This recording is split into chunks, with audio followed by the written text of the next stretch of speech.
All right. Hey, I'm gearing myself up here. We're just figuring out some last second background stuff here, and then we'll get started today.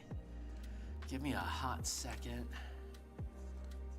And yeah, that should be good. Hey, what's up, guys? My name is Phil Kearney. I create role-playing games. I illustrate them and I publish them online, and I've been focusing on Dungeons & Dragons 5th edition.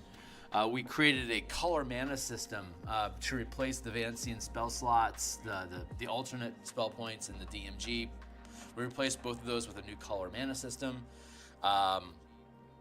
The 8 schools of magic are replaced with the 5 colors. The spell slots are replaced with a mana point system. It's a 1-to-1 ratio, 1 point for first level, 9 points for 9th level. As opposed, okay, here's a quick rant.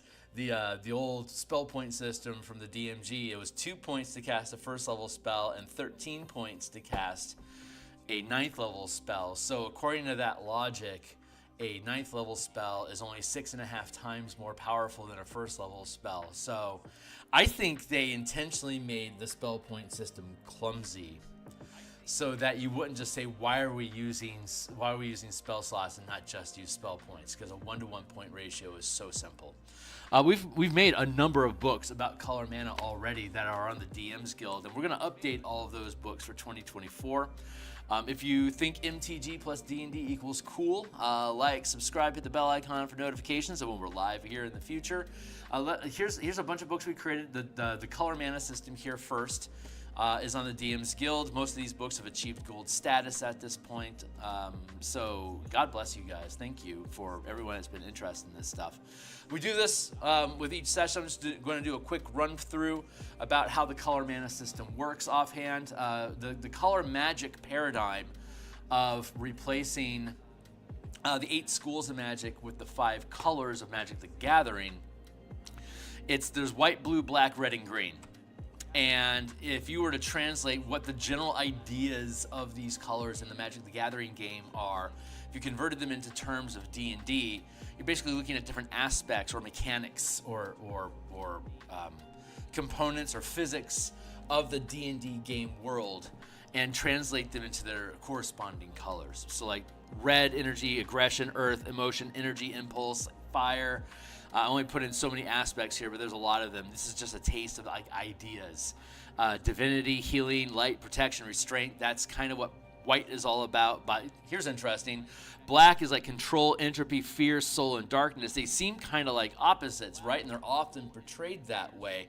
But look, they have both divinity, healing, but black has magic over like the soul or your independence. Then green magic has animals, healing, plants, nature, and spirits. So you'll see, like, if you're looking at, like, say, resurrection magic, reincarnation, revivification, actual resurrection, raise dead, these are spells that can operate in the white, black, or green space because they're all dealing with spirits in your soul and divinity. So you could represent resurrection magic in any of those 3 colors, and you wouldn't really be wrong. So what this allows us to do is diversify like what colors a particular spell would be devoted to. And then we also have the damage types in D&D. There's 10 types of damage, and using a ton of Magic the Gathering cards, you can quickly come to a similar conclusion that I do, that, like, for example, fire and lightning are red magic things, because of like the 800 magic cards that refer to fire, all of them except for like 3 are red. So it's definitely red. Cold in Magic is commonly known as blue and white, but we also add green because it's a natural effect. Like these are you can just walk outside and die from cold. It's possible, so that makes it a natural thing.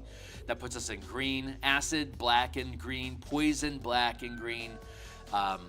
Necrotic, obviously black. Radiant, obviously white. Like these things are just really obvious. So when you take the colors of the damage colors and the aspects of magic and the colors that they're devoted to, you get a matrix for all the spells in D&D. Cantrips don't require any mana but still have a color identity. So Acid Splash, dealing acid damage, would be devoted to black and green magic. So if you're playing a black or green magic character with their narrative of your, like say, black and green is Witherbloom or Golgari. So you would expect characters of that sort to be slinging Acid Splash around as a weapon because it's the color identity aligns with the character's identity, both being black and green. So black and green spells are the kind of shit you should expect to see. Those as a DM, I can portray these different identity characters by the type of magic they sling around, or the type of damage that they deal, or the type of effects that they have. And now when we're looking in at color effects, like for example, Burning Hands deals red fire damage. It takes 1 point of mana. That point of mana would assumedly be red. If we're using a loose narrative magic system, I have a stack of spell points and I cast a spell. Just like you would in normal D&D. We're using magic game physics, Magic the Gathering magic systems. So like if I'm just using a very loose descriptive magic system, I spend a point of mana and I throw Burning Hands. There you go. And presumably it would be red if you do it. If I'm using a more strict magic system, I can assign each point of mana to a particular color when I finish any sort of rest. So like when I get all my mana back on a long rest, I can then assign each of those points to any color that I want. And when I finish a short rest, whether I get mana back or not, I can assign each point of mana a different color if I wanted to. So I can stir my pool around, and it creates limitations in that I want to start looking at aligning my mana pool with the spells that I cast. So Burning Hands is 1 point of red mana. I need to have red mana in my mana pool if we're being strict with our magic. So if I run out of red mana, even if I have 30 points of mana left, if I don't have any red mana, I can't cast any red spells anymore. So the old OSR system of when you get a spell slot, say which specific spell you want to have, that used to be how it was. If I didn't specifically memorize 3 fireballs today, I can't cast fireball at all. 3rd edition, and then even more so in 5th edition, they loosened the rules of spell casting so that you can prepare spells, and this is a stack of spells that you have on call, and then you can spend a spell slot or mana to cast those spells as often as you want, as long as you still have the resource available to you. This duplicates that effect, but we can take it a step back towards OSR, where you can have this list of spells, you have this pool of mana, but that pool of mana needs to be using this color to cast that spell. And when I run out of that color, I have to rest to regain that color, either through actually regaining points, or just re-identifying those points and devoting them to a different color of mana as I need. So when I build my spell list, I could either restrain myself to my identity. Like if I'm playing a Golgari character, I'm going to want to express everything as black or green magic. And if we're using a loose narrative system, I could throw Fireball and just say that it's a black or green cast spell and then describe it that way. Like the fire would be coming from the green magic perhaps, and it'll look very similar to a fireball, but it'll have green flames instead of red or white or whatever. If we're being strict with our magic, then that point of mana that we spend has to actually be, for fireball, it has to be red. But I'm playing a Golgari character that's only black and green identities. So my Golgari character would only pick piles of black and green mana if I wanted to be true, like very strict to the narrative of my character. So how do we resolve that? Red fireball, black green mana pool. I can't cast fireball because I don't have red in my mana pool, and I can't cast fireball because it's not black or green. So I could research that spell to be black and green for me specifically when I cast it, so I don't need red mana.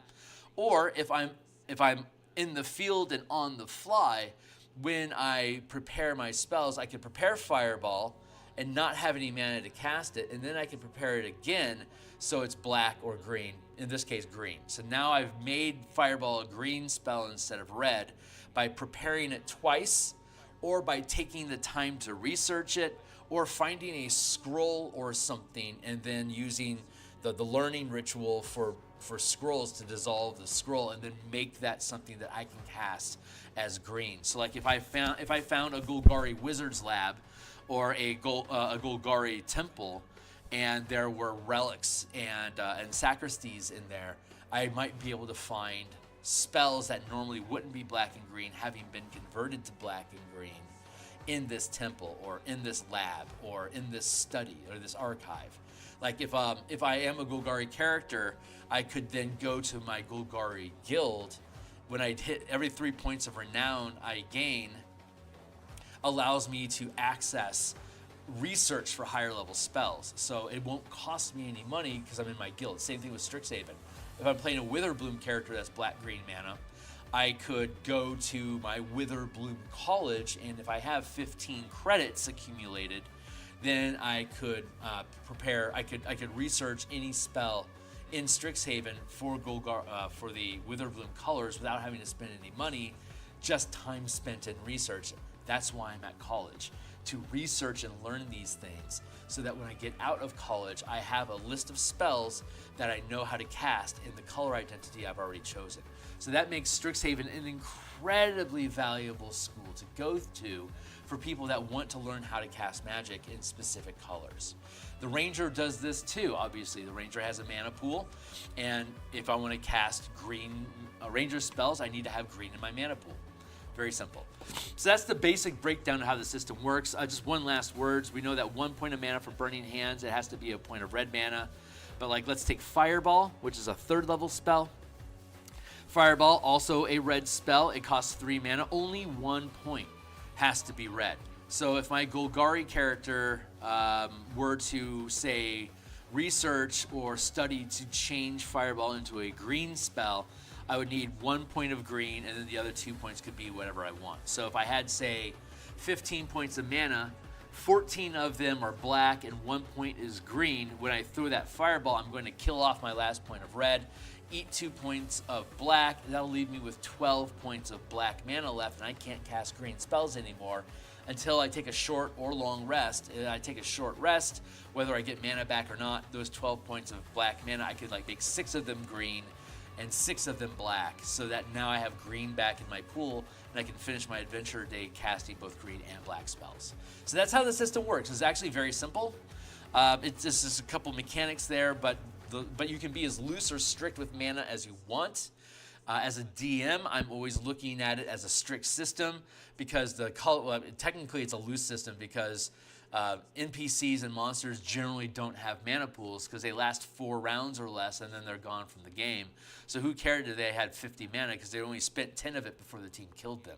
So for the DM doesn't need a mana pool. You need color identity though. So when you're fighting this druid and they're slinging a lot of spells that, like, say they're throwing, let's say they're throwing Lightning Bolt, Chain Lightning, and Witch Bolt at you. Witch Bolt would be a natural Golgari color because it's going to be in black, but the Lightning Bolt and the Chain Lightning, those are not normally black and green spells, but she's flinging them a lot. That might give you a clue that if you can defeat her, she might have, like, say, a talisman that converts spells that she knows into black or green mana. Or she could have a lair that has all the research that you need to be able to start picking up lightning spells as green and black magic instead of red magic. And if your characters are associating, or if you have a team that has like a common identity of red, like everyone on our team is red, and then we have like a red blue over there, and a red green over here, and a red white over there. Your common bonding color is red. Everyone is following the same emotions or the same instincts to take action in this adventure, but you're approaching it from different directions because of your separate color identities. So like in this instance, if we defeated a night hag with Golgari colors of black and green, and our common color is green, then we all know that going into that lair and looting the place is probably going to extract magic items and information that's useful to our green identity. And if it turns out being like white-blue magic stuff that we generally don't make use of, we can either scrap it and convert that stuff over with research and time to our green identity color so it becomes useful to us, or we can just sell it off as magic loot, as characters often do. But it's being a white and blue identity, like, let's take this to Azorius. This actually might be a lost, missing artifact that there's a reward for instance, or gives us a contact now who will give us delving missions to go find other lost Azorius artifacts. So you've got this team of like Golgari or other green aligned characters working for the Azorius Senate, even though your colors and therefore your philosophies don't necessarily align. you like going into nature and discovering things that are lost and extracting them from nature and putting them back in the urban environment where they belong. That actually has kind of a green vibe to it. So the Azorius is happy to let travelers go out into the Rubble Belt and find lost Azorius artifacts and return them to Azorius, and thus cleaning up the environment by getting this radioactive magic out of the wilderness and back into the data centers of Azorius where they belong, for instance. So those are some of the ideas about how the magic system works, but we're specifically today working with the Ranger. So we have a document that we've been working on, and that document is the Martial Powers and Color Mana playtest document. This is what we've been using for all of our playtesting on my Discord channel. I'm hoping to get some Strixhaven Mage Tower stuff going on towards the end of December into January. So I'll be putting out a call for players. Anyone that might be interested is welcome to join my Discord, link down below, and tag along. So the Martial Power System is my solution to the Martial Caster Divide. And the Martial Caster Divide is basically defined as, I'm going to actually extract this as a separate window and drop it down out of the way. There, so we can stay focused on the windows at hand. So the Martial Caster Divide is twofold. One, casters get a resource that martials don't.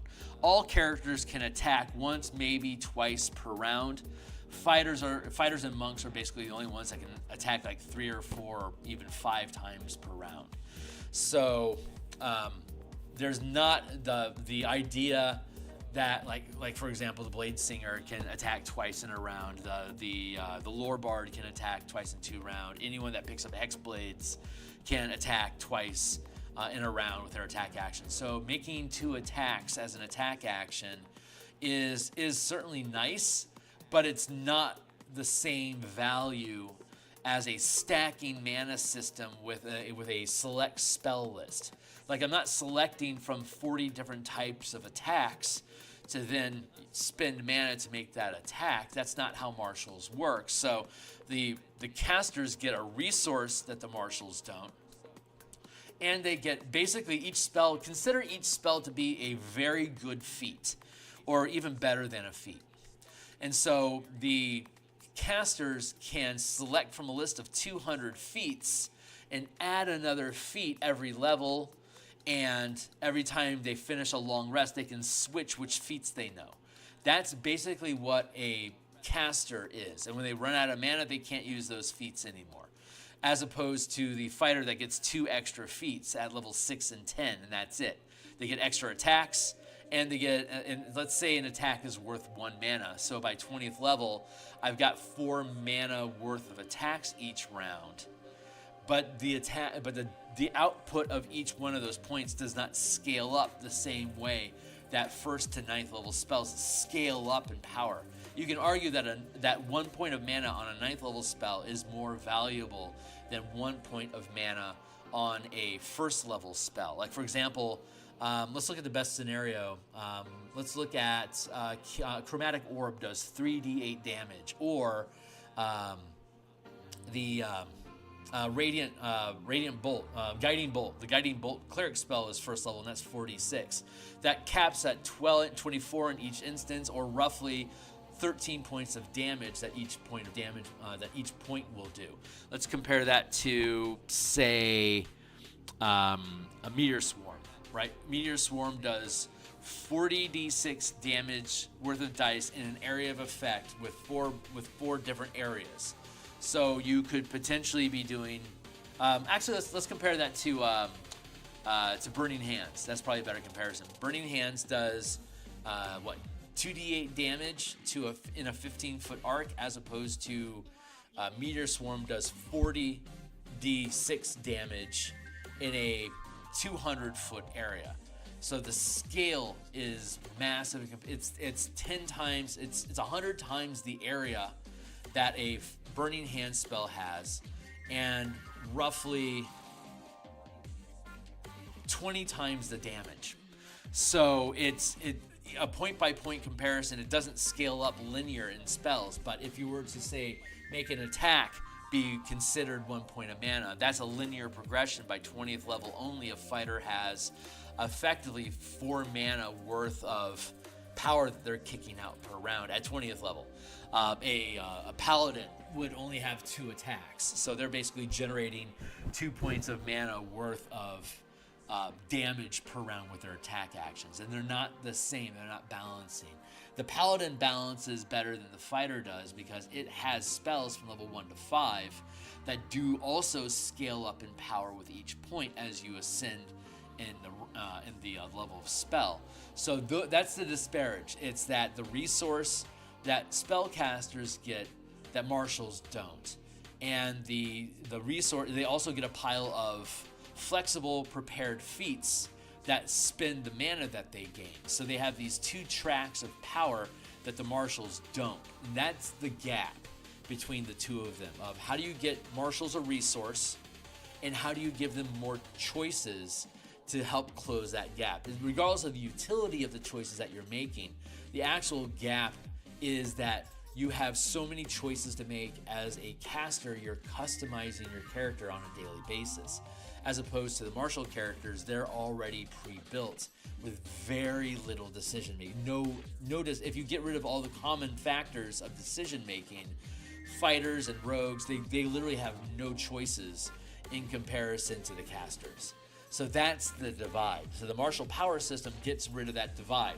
It is rebuilding the Tome of Battle from 3rd edition into 5e language, using the mana system that we've developed for color to provide a mana pool to all marshals and a list of prepared powers that you can expend this mana to use.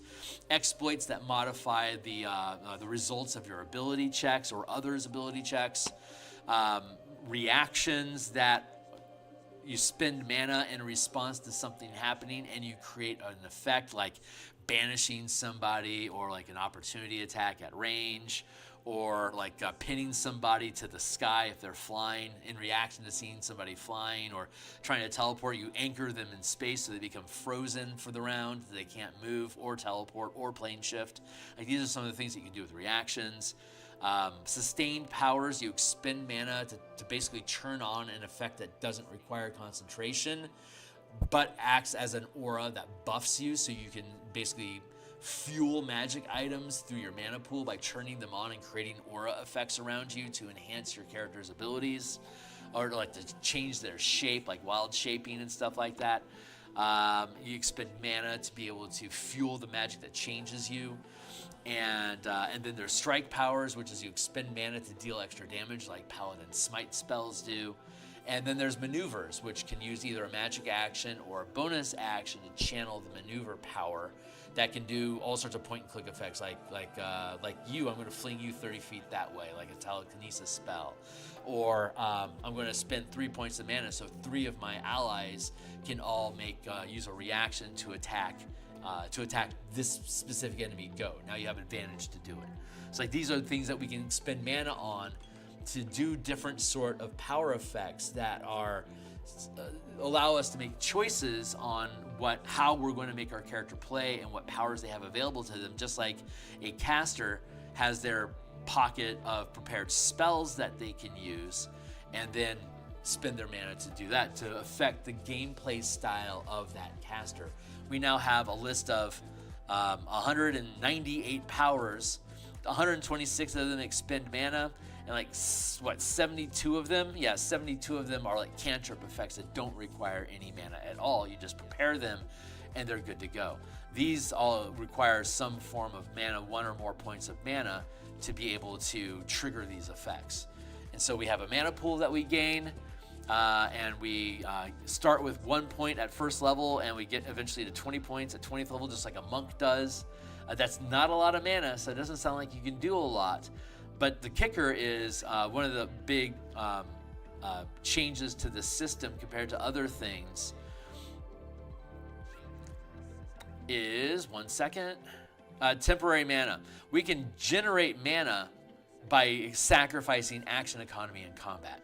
So if I sacrifice my reaction, I don't get a reaction this turn, but I get a free point of mana in exchange.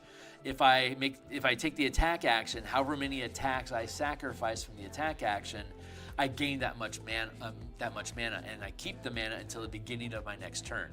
So if I want to, like, say, if I wanted to anchor somebody and nail them in space, then that's going to cost me 3 mana. If I know I'm going to do that as soon as that guy tries to teleport out of here before we kill him, I'm going to sacrifice both of my attacks during the attack action and say my bonus action. So when I see him attempt to teleport, I'll have 3 free points of mana already available. I'm going to expend those to anchor this guy in spot, and he won't be able to teleport. And I've done my job this round, but so I gave up all of my actions during my turn to generate a big wad of mana that I can then spend as a reaction later on when I know I need it. There's a little bit of risk reward there, because maybe that reaction doesn't happen. Well, I just wasted my turn, but that was a calculation that I made. Depending on what level you are, determines how much mana you get. First level, I get 1 point. 9th level, I get 2 points. And at 17th level, I get 3 points. So a 17th level fighter that has 3 attacks, I can sacrifice my bonus action and 2 of my attacks to have 5 mana available during that one attack that I'm going to make this round. So if I hit you with an attack, I can then dump my bonus action and all my other 2 attacks to dump 5 mana into like a paladin smite power. I can do that once per turn, and now I'm done. I can move, and now I'm done. I have a reaction left over, sure. And if I want to use a smite or a strike power during my reaction, like with an opportunity attack, great, but I'm going to have to pull that mana out of my mana pool. So my mana pool isn't very large. I get it back on a short rest. Say a 5th level ranger has 5 mana, and I'm going to get that 5 mana back on a short rest, but during combat, I can expend action economy to generate free mana. So I'll never run out of juice. I'll just have to reduce the actions that I take this turn. So I can either make my round go really fast by, I hit, I'm going to dump all my action economy into dealing 5 extra dice of damage to that target. Maybe I kill it in one shot. If I mark it as my prey, I'll probably kill it in one shot. I'll crit it or something like that, or double the assassination damage or something like that, depending on what kind of a ranger I'm playing. Rangers in combat and paladins in combat, artificers, eldritch knights, and arcane tricksters. During combat, the spells that you know, you can generate mana to cast those spells. Most paladin, ranger, and a good number of artificer spells are more combat oriented, less utility. The full casters really have the lion's share of utility magic, which gives them a very special niche, which is important. But the martial characters, the spells that they generally have available are largely useful in combat. So in combat, you can use this this generated mana by sacrificing your action economy. You can, a ranger can cast ranger spells with these empowered actions if they're a magic action or if they're an instant or a concentration spell. Spells that, like mage armor, for instance, lasts for 8 hours. Well, if you want to cast that spell, then, and it doesn't require concentration, it's not an instant effect, it's a duration, like a cast and then it lasts without maintaining concentration. That spell, I have to spend mana from my mana pool to cast that type of spell. But during combat, while initiative is going, if I want to cast an instant spell or a concentration spell, I could sacrifice my bonus action to generate mana to use my magic action to cast that spell and take less mana out of my mana pool. Full casters can't do this. Only half casters, Eldritch Knight, and Arcane Trickster can do this, because this allows them to actually pace. If you keep your mana pool for outside of combat during exploration and social encounter adventures, then you'll have a pocket of mana to use, and you can take a short rest to get it back, so it paces well with an adventuring day. But in combat, again, as long as you're expending action economy, you don't have to touch your mana pool. So you can keep your mana pool for out of combat, and then use your action economy to sacrifice actions to generate the mana to do the things that you want. So maybe right now it's useful for me just to make a bunch of attacks and not spend any mana on anything. Okay, great, make a bunch of attacks. Don't. But if I hit once and we're fighting the boss and I hit you on the first hit, maybe it's smart for me to dump all my action economy into mana so I can hit you with a lot of damage and just be done with my round so the next guy can go. So I have that flexibility to do as I please.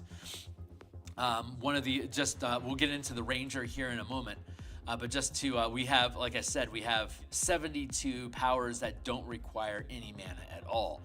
And so what those powers are, these are things that you can prepare. So there's 3 types of things that you can prepare as cantrip-like 0 mana cost powers. That's meta powers. They're combat masteries, damage, and damage types.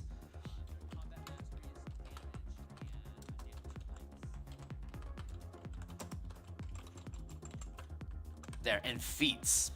So combat masteries can be channeled. They're like a strike, but they're a cantrip. They don't cost any mana to use, but they create a specific effect with the weapon when you hit it, which is weapon masteries. But a combat masteries are 0 mana strike effects that include all weapon masteries and additional combat masteries that we have listed down here. You can choose any number of combat masteries as part of your prepared power list, and when you prepare a combat mastery, you can apply that effect to any weapon you are proficient with, unless the description indicates otherwise. Like, for example, the grappling power, the grappling maneuver.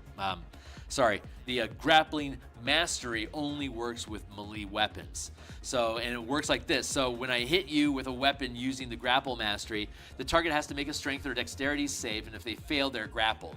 So basically, this mastery allows me to initiate a grapple for free instead of using an attack action to initiate a grapple. I get to make a normal attack and, on top of it, initiate grapple. And if they fail their save, they're grappled, but I can't use the weapon I'm grappling with to make attacks until the grapple ends because I've locked my weapon up to grapple you, so I can't use it for anything else.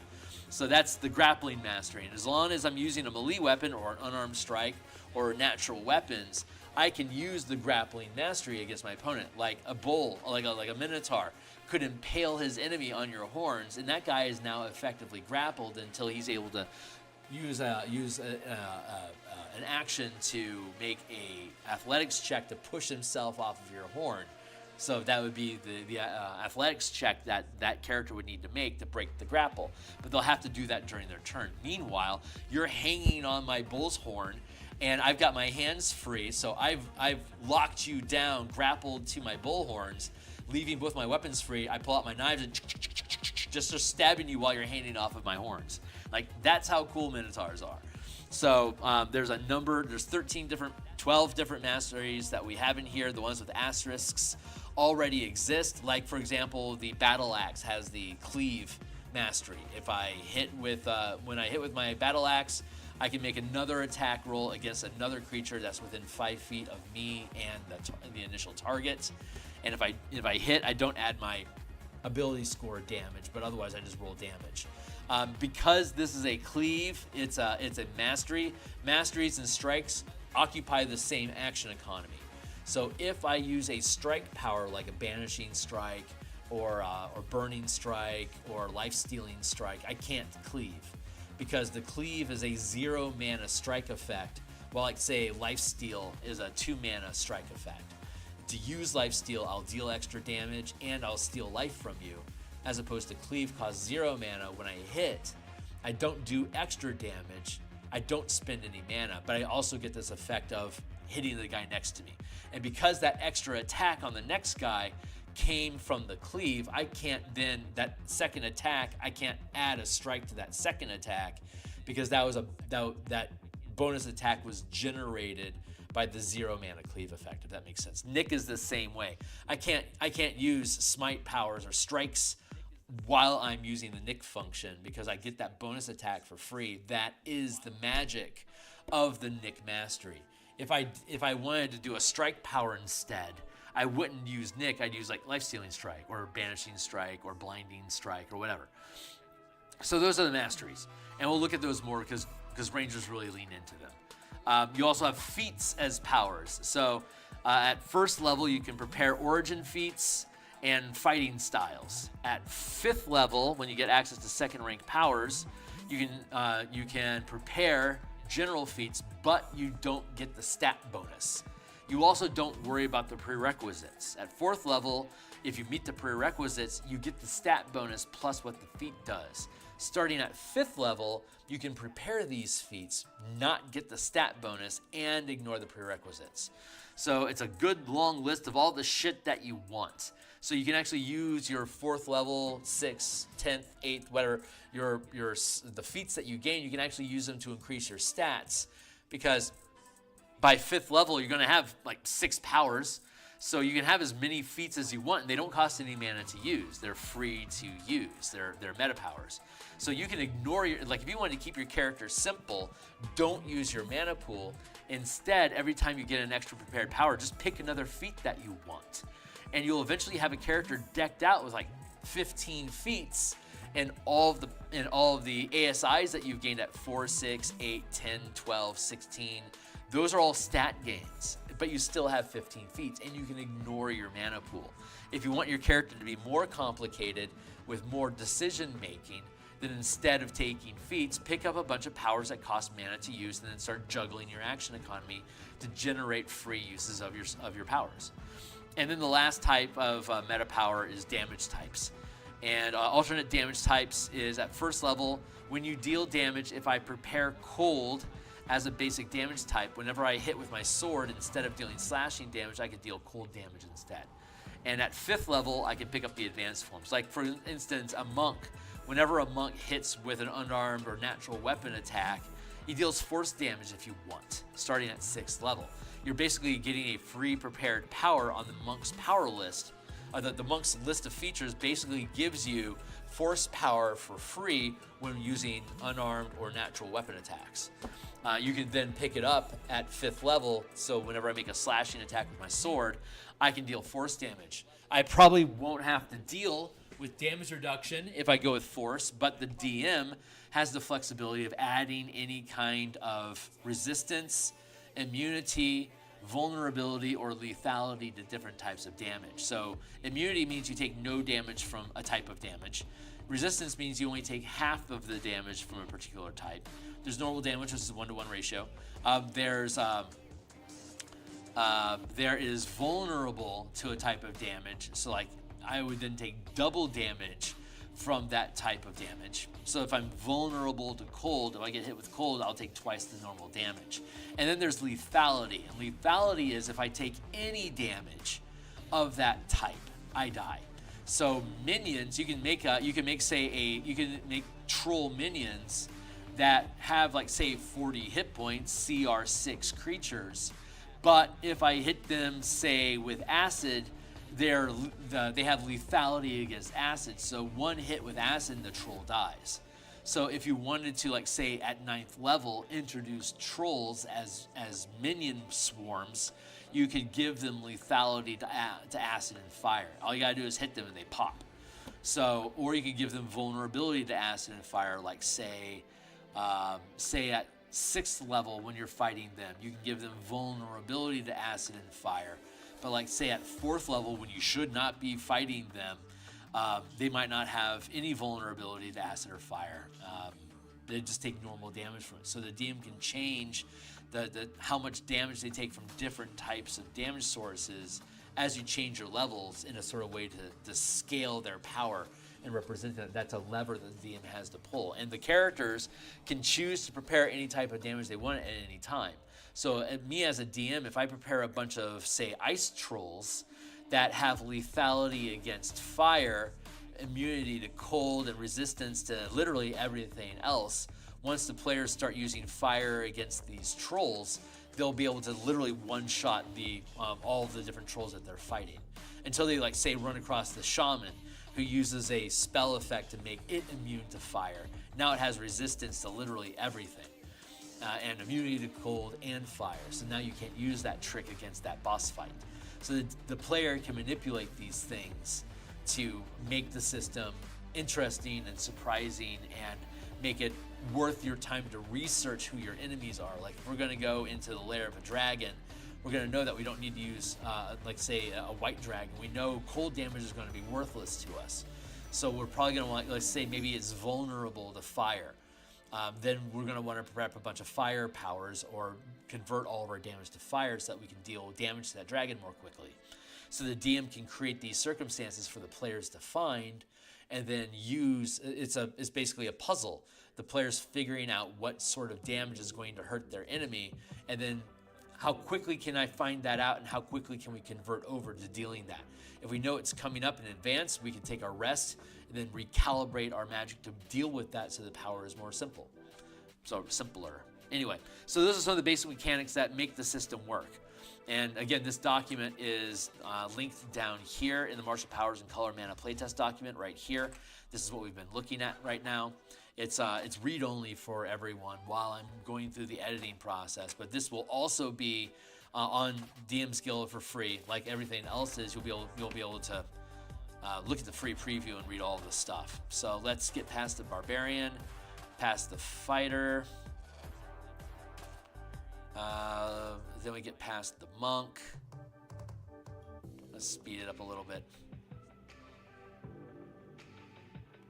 It's like scrolling through microfiche.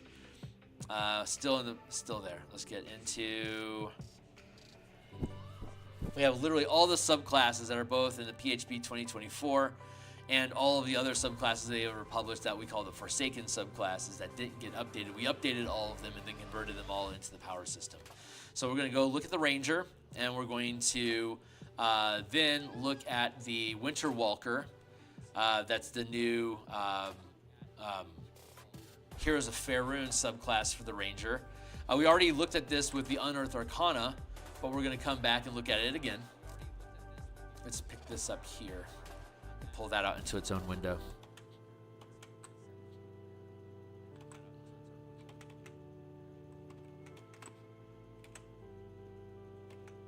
There we go.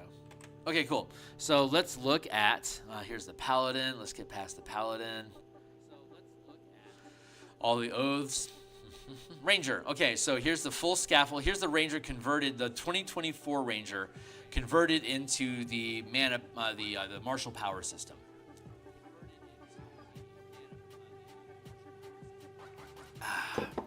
Taking a deep swig of water. Actually, I'm going to have a sip of coffee here. I switched to decaf a few months ago, and I really like the decision. I am no longer a slave to caffeine, and I'm very proud of that. 2 months, 2 months and 2 days decaffeinated, feeling strong. So the Ranger, it uses the short rest mana, 1 to 20, 20 at 20th level. It has the prepared power list. You start with 4 powers, and this includes your fighting style, your weapon masteries, your spells, and any powers that you'd want to select. All 4 of those things you could select from your prepared power list. So powers are considered spells. Spells 1-to-1 ratio, powers 1-to-1 ratio, half casting progression. So by 17th level, I can sling 5 mana at a time into any spell, power, or power that I know. I could instead decide to not use mana at all and have a quote-unquote magic-less Ranger and just pick all the feats, damage types, and masteries that I want and go mana-free so I never have to worry about it. Or I could just really lean into spell casting and different types of powers. We'll look at what those are.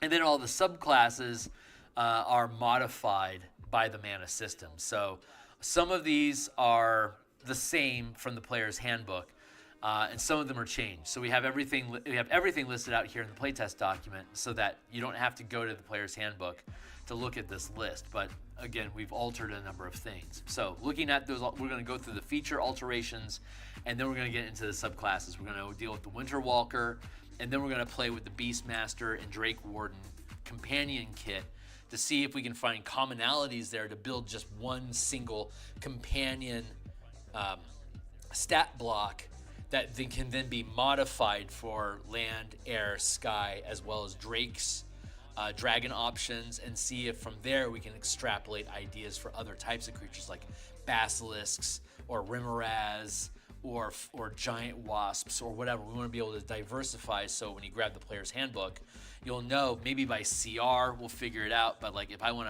an Umber Hulk as my mount, that's a large sized creature with like the confusing gaze and tunneling ability. Like we might not be able to get access to Umber Hulks as a companion until like say level 13, but at that point maybe it's appropriate. As opposed to like say a Basilisk, we might be able to get a Basilisk as a companion like maybe at level 9. So, and like a Drake, we can have the scaling Drake from 1 to 5 along with the land animal 1 to 5. Like initially that land animal is like a wolf, but eventually maybe it could be a woolly mammoth. So we'll see if there's a matrix we can build to template the companions that we can summon as a beastmaster, so we don't have to have the drakewarden anymore.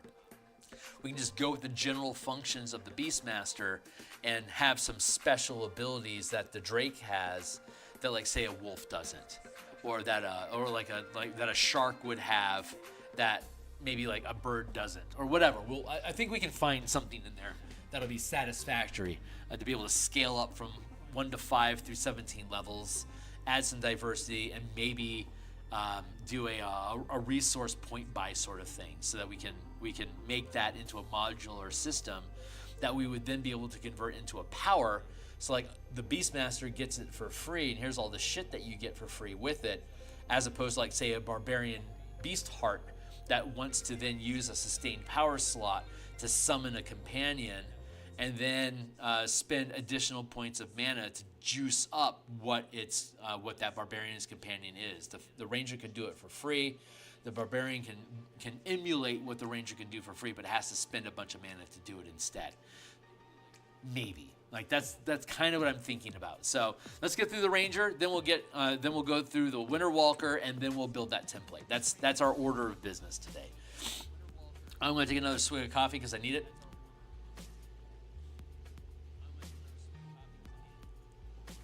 Good stuff.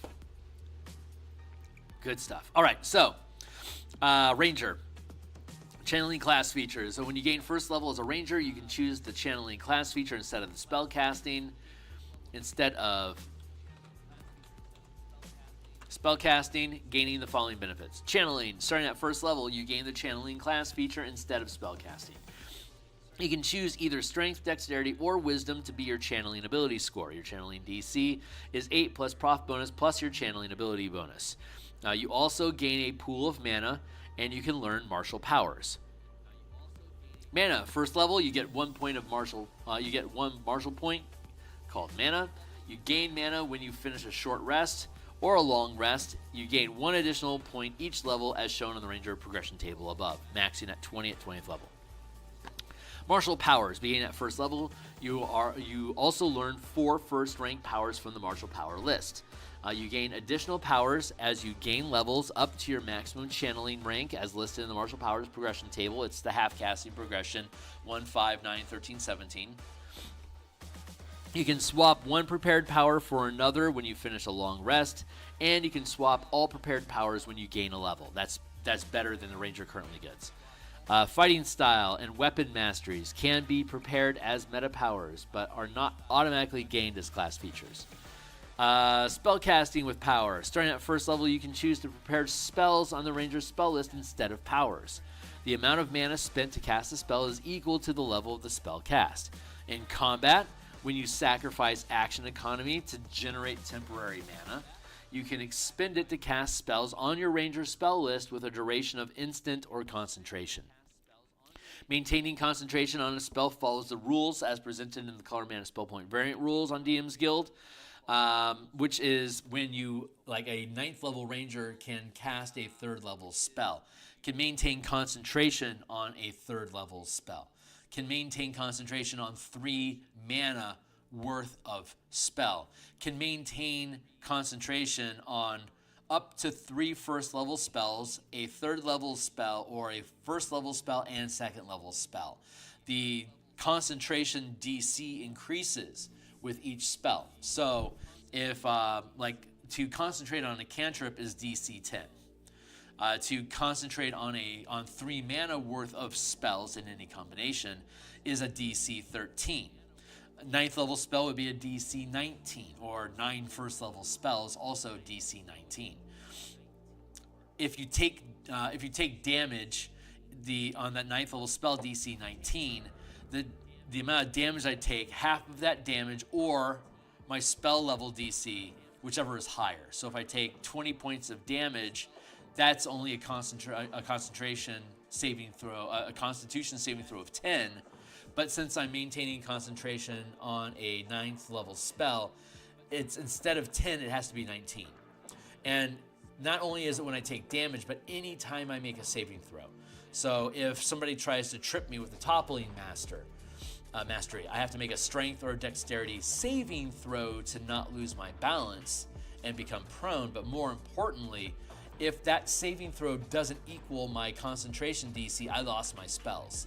So if I'm maintaining concentration on a 9th level spell, giving me a default concentration DC of 19, if Joe Blow comes along and trips me with a glaive, I now have to make a strength or dexterity saving throw. And even if I keep my feet, like say the DC against the trip is 13, and I roll a 15 on my dexterity saving throw, I'm not prone, but I also didn't get 19, so I just lost my 9th level or my 9 levels worth of spells. So now you want to think tactically about, if I'm maintaining concentration on a spell, do I want to wade into battle, or what do I need to do to keep myself from being targeted with saving throws so I won't lose concentration on the spell I just spent mana to cast? That's the threat, which is a huge balancing factor with mana, because one of the biggest problems with mana is how many spells you can cast. So casting concentration spells has incredibly high value in a spell point system, because you can spam damage spells. The cost of a concentration spell becomes exponentially less of a cost as you continue to gain more mana. So making concentration spells incredibly casual or incredibly fragile makes it a big risk for you to use those concentration spells in battle. Like if I hit you with like a hold monster spell, that's a 5 mana spell, and while I'm concentrating on it, you are paralyzed. But if my ally then hits you with a Ray of Frost and forces a dexterity saving throw, or your movements have this round from a cantrip, the move half isn't important. I wasn't going to move anyway, but now I have to make a dexterity saving throw. If I don't get at least 15, I just lost that hold monster spell. I just blew 5 mana, and that monster's free, and I have to spend action economy again to lock it down again, which then makes me subjected to another Ray of Frost cantrip, which could again disrupt my concentration.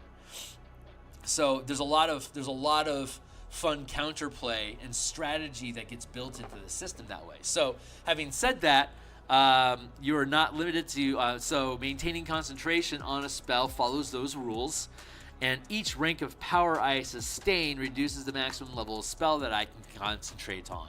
So a 9th level ranger has 3 slots of mana. I can either concentrate on a 3rd level spell, concentrate on 3 first level spells, a 1st level and a 2nd level spell, or I could sustain a 3rd rank sustained effect, or I could sustain 3 first rank powers, or I could sustain a 1st and 2nd rank power, or I could, like, say, sustain a 2nd rank power and then only have 1 point left to concentrate on a spell. Or if I'm concentrating on 2 levels worth of magic, that leaves only 1 slot open for me to sustain a power with. My maximum budget is 3 between spells and sustaining powers. I'm also not limited to casting 1 spell with mana each round. So in 2024, they have this cool trick where each class and a bunch of feats and species get spells, and they can cast them without a spell slot. And the way that 5e24 is now written is that you can only cast 1 spell per round with a spell slot. That doesn't say, like, for example, if you have a cantrip, you can cast a cantrip plus, like, say, Misty Step, which is a bonus action 2nd level spell. Spend 2 mana, burn my bonus action, I teleport. And I still have my magic open, I could cast a cantrip. With this, with rules as written, if I were to throw a fireball with a magic action for 3 mana, I would not be able to then Misty Step for 2 mana as a bonus action. But if I am an Archfey Warlock, I can cast Misty Step for free. And so I could throw a Fireball for 3 mana as a magic action. And because it doesn't cost any mana for me to cast it, I would then therefore also be able to cast Misty Step as a bonus action, even though I just threw a Fireball, because I didn't spend a spell slot to do it. And I think it's an interesting mechanic, but I think it's misplaced. They're obviously saying it's okay for you to cast a magic action spell and a bonus action spell, but we're restricting access to it for flavor. Strictly for flavor, so that they can create something that you can't do, so they can give it back to you as a class feature, which is a general design principle in games in general, both tabletop games and video games. They create artificial scarcity so that they can give you a perk to remove that artificial scarcity to make it available again. The fun thing about mana is that mana is again, one of the major complaints about mana is that it's easy. It allows you to spam spells.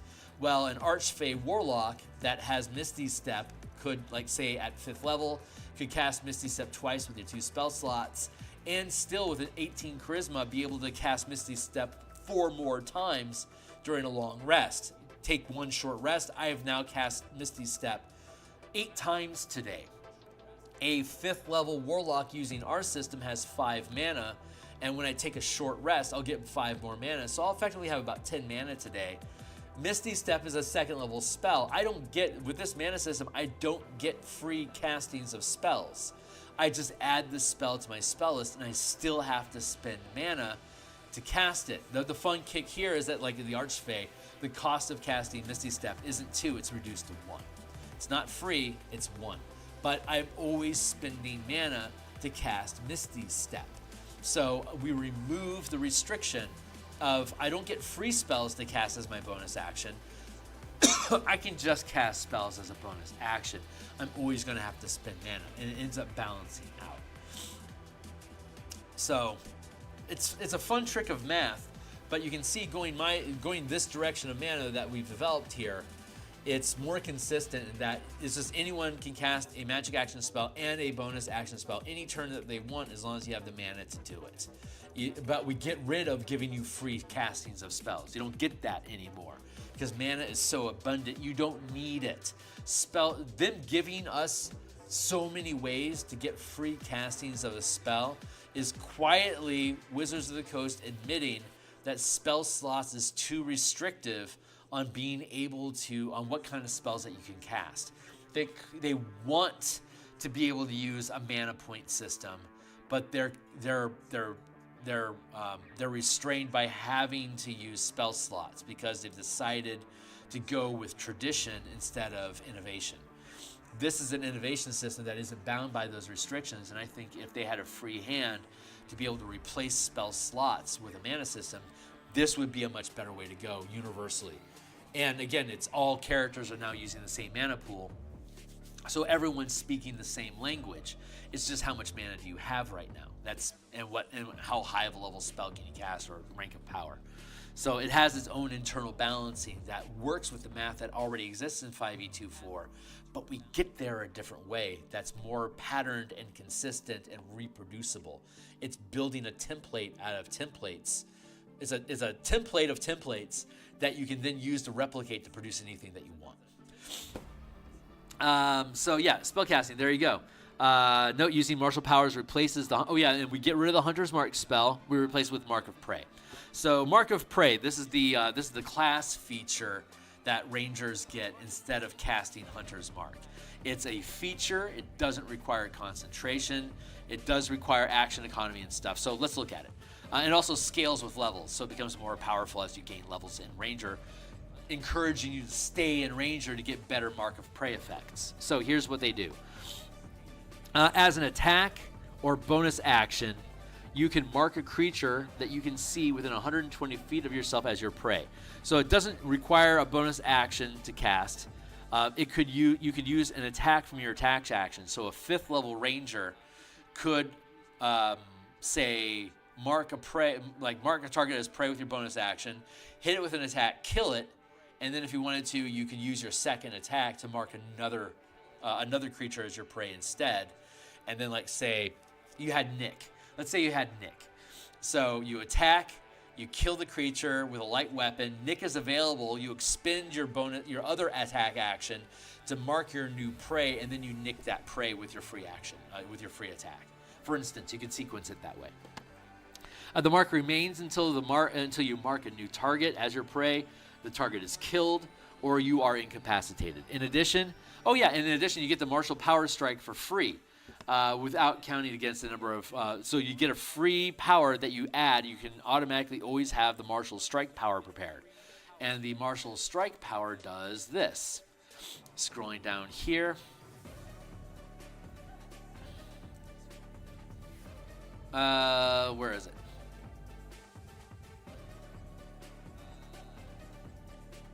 Here we go, strike powers. Like, for example, let's go with Thundering Strike. Your weapon can deal thunder damage and increases damage by 1 power die per mana expended this way.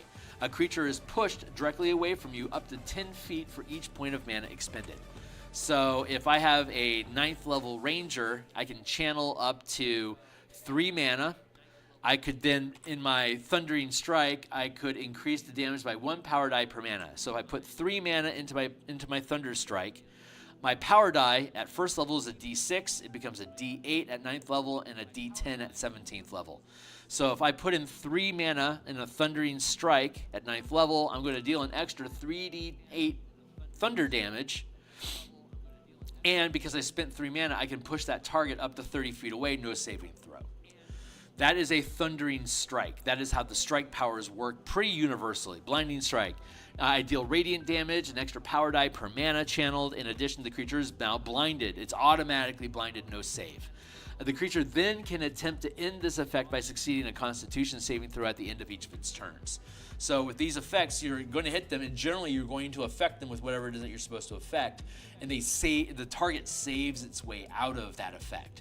So the full casters can cast a lot of spells and do big bad to you. Major debuff, paralyze, banish, shit like that. Most of those require saving throw first, and then they can try to save their way out of it. We have the martial characters generally have less impactful debuffs. Their debuffs are generally less effective than the casters are, but they automatically take effect, and then the creature saves out of them. So again, that's another difference between how powers and spells operate. Similar but different.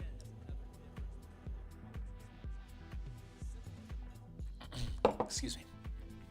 So the martial, and again, we talked about masteries earlier. A mastery is considered a strike. It doesn't cost any mana to use a mastery, so it doesn't deal any extra damage, but it still causes an effect, like a cantrip sort of effect. So let's look at push. So Thundering Strike it pushes you 10 feet per mana spent and deals an extra die of damage per 10 feet per mana spent. Push costs 0 mana, and I can target a target you hit that is one size larger than you or smaller is moved up to 10 feet away from you. So you get 10 feet worth of movement, but the creature can only be one size larger than you or less. The Thundering Strike doesn't have a size limitation. So push is free to use. Thundering Strike costs at least 1 mana. Martial Strike, the reason I'm mentioning all this is because Martial Strike is interesting. Martial Strike, when you channel this strike, your weapon damage increases by 1 power die, by 1 size. So my D8 for my 9th level ranger becomes a D10. So if I put 3 points of mana, I would do an extra 3d10 damage. In addition, you can use 1 combat mastery you have prepared, or that is a property of the weapon that you hit with. So normally, like with Thundering Strike, I can't use Push and Thundering Strike. I can't use Vex and Thundering Strike. I could use either of those. Thundering Strike will cost mana, Vex or Push doesn't cost any mana. The Martial Strike allows me to expend mana to deal more damage, and instead of one of these exotic effects that'll target and affect your creature, instead of an exotic effect, it just deals a mastery. Choose a mastery and you do that plus damage. That's the martial power. And the martial strike deals more damage than all of the other strikes do. It increases the die by 1. So I have a D6 at first, which becomes a D8, a D8 at 9th, which becomes a D10, and then at 17th level, I normally have a D10, it becomes a D12. The monk uses its martial arts die instead of the power die, D6, D8, D10, and at 17th, D12. But if my monk were to use the martial power, or were to use the martial strike, it says specifically up to a D12. So my monk at 17th level is naturally using a D12 every time I deal extra damage with a strike power. I'm automatically going to be doing a D12. So the martial strike isn't of great benefit to my monk. I may as well pick like Psionic Strike, or Repositioning Strike is fun. Increases damage by one die per mana channel, and I can move 5 feet per mana channeled as part of the attack. That movement doesn't provoke opportunity attacks. So if I take the Repositioning Strike, whenever I'm hitting targets, it allows me to move around the battlefield to set myself up for other attacks, even if I've already expended my action. It's kind of like the old, the 3rd edition Samurai, that when I hit with an attack, I can move, and then hit with an attack, and then move, and hit with an attack, and then move again. I'm getting free movement every time I hit. Repositioning Strike does the same thing, but I have to burn down my mana pool to get that extra mobility. But like Repositioning Strike, that's a great one for, like, say, the rogue. It's basically a free dash, is a free disengage action, but it costs me mana to use it. So I could burn my bonus action to disengage and then move if I wanted to, or I could burn my bonus action to generate free mana to give me Repositioning Strike to then hit you, deal damage, and then scooch away.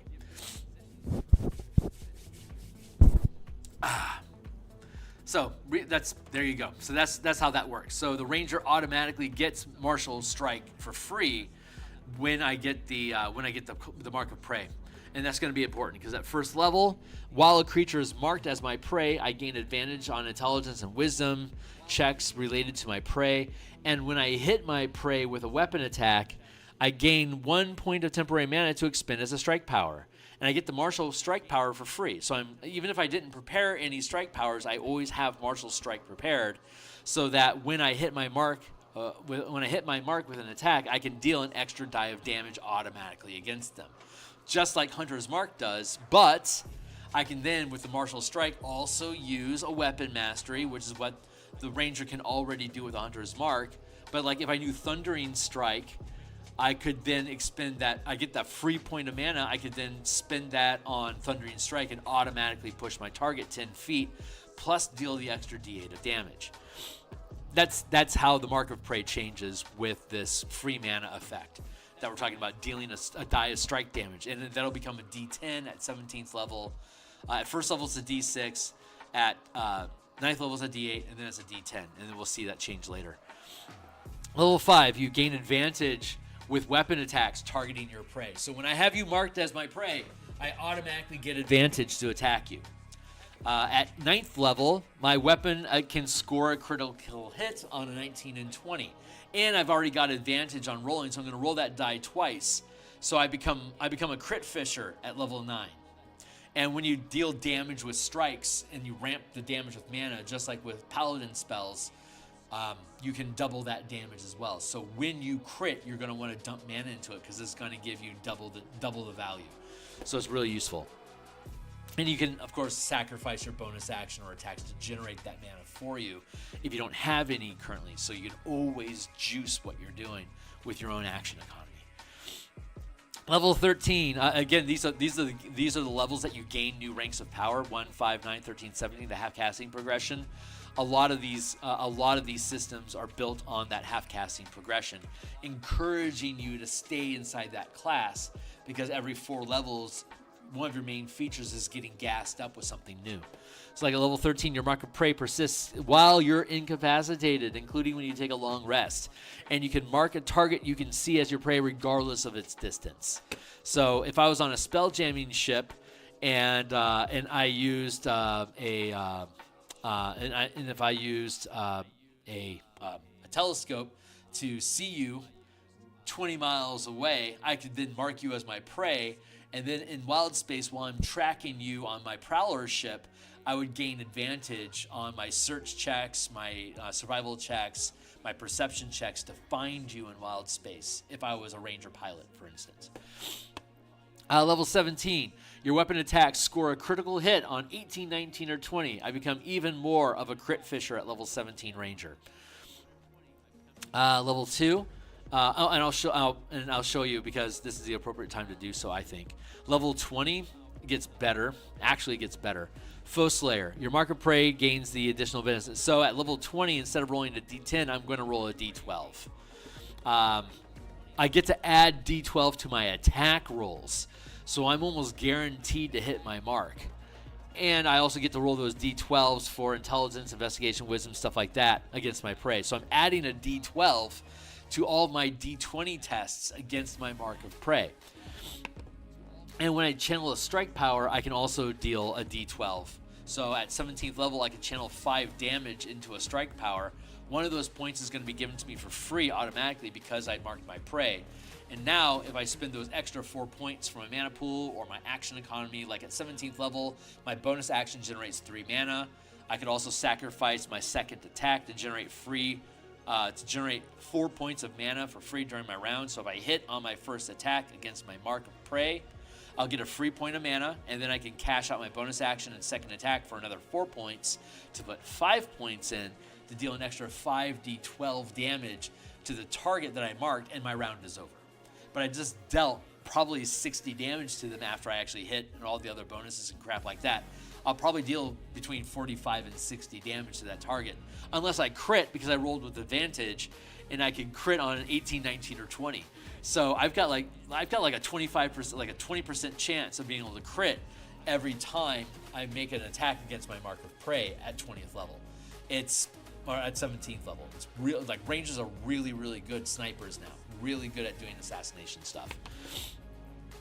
And your mark of prey can only be disrupted if you die. So it's impossible for them to get rid of you. I mean, it could be. It's not even a magic. It's not even considered magic. So you can't even dispel it. So once you have a lock on your target, even if you're dead, you still know where they're at. So yeah, that gives Foe Slayer some extra, like a lot of extra juice. Adding the die to the attack roll, and my intelligence and wisdom checks against that target. That is a huge gain to keeping your prey marked. Being able to keep that mark while you're dead, and all of your dice are d12s now. That's a sizable improvement over what the Foe Slayer is just naturally for the 2024 Ranger. So, back to our list of abilities, and then we'll get into the Winter Walker. Depth Explorer. Things to your travels, you gain the following benefits. Expertise. Choose one of your skills with which you lack expertise. You now have expertise with it, and you gain 2 languages. Okay, that's flavor text. A little bit better than a ribbon. At level 2, we also get a Ranger fighting style. In addition to the list of fighting style feats in the player's handbook, Rangers gain access to unique fighting styles you can prepare as martial powers, either Druidic Warrior, Dual Prowess, and Ranged Prowess. So, Druidic Warrior. You learn 2 cantrips and a level 1 spell of your choice from the Druid spell list. The chosen cantrips and spell count as Ranger spells for you and don't count towards the total number of powers or spells you can prepare. Whenever you gain a Ranger level, you can replace one of these cantrips with another Druid cantrip, and you can replace the spell with another Druid spell of a level equal to or less than your max level gained as a Ranger. So, like at 5th level, if I take the Druidic Warrior at 5th level, I can now switch my 1st level spell for a 2nd. And by 17th level, I can switch my 5th level. I can switch any spell into a 5th level Druid spell. I already get Ranger spells at 5th level at 17th, but now I open up the Druidic spell list to cherry pick a Druid spell that I want to also add to my list. And again, we have by level 2, we'll have 5 powers that we can prepare. And we can swap all of our powers when we gain that level. We're just adding these to our list. So we could take Druidic Warrior, Dual Prowess, and Ranged Prowess. We could take all 3 of them. Those cost us 3 of our prepared powers. Dual prowess, which is when dual wielding weapons, you can use any melee weapon without the two-handed property in one hand, and a light weapon in your that you're proficient with in your offhand or unarmed strikes, adding your ability bonus to the damage of both.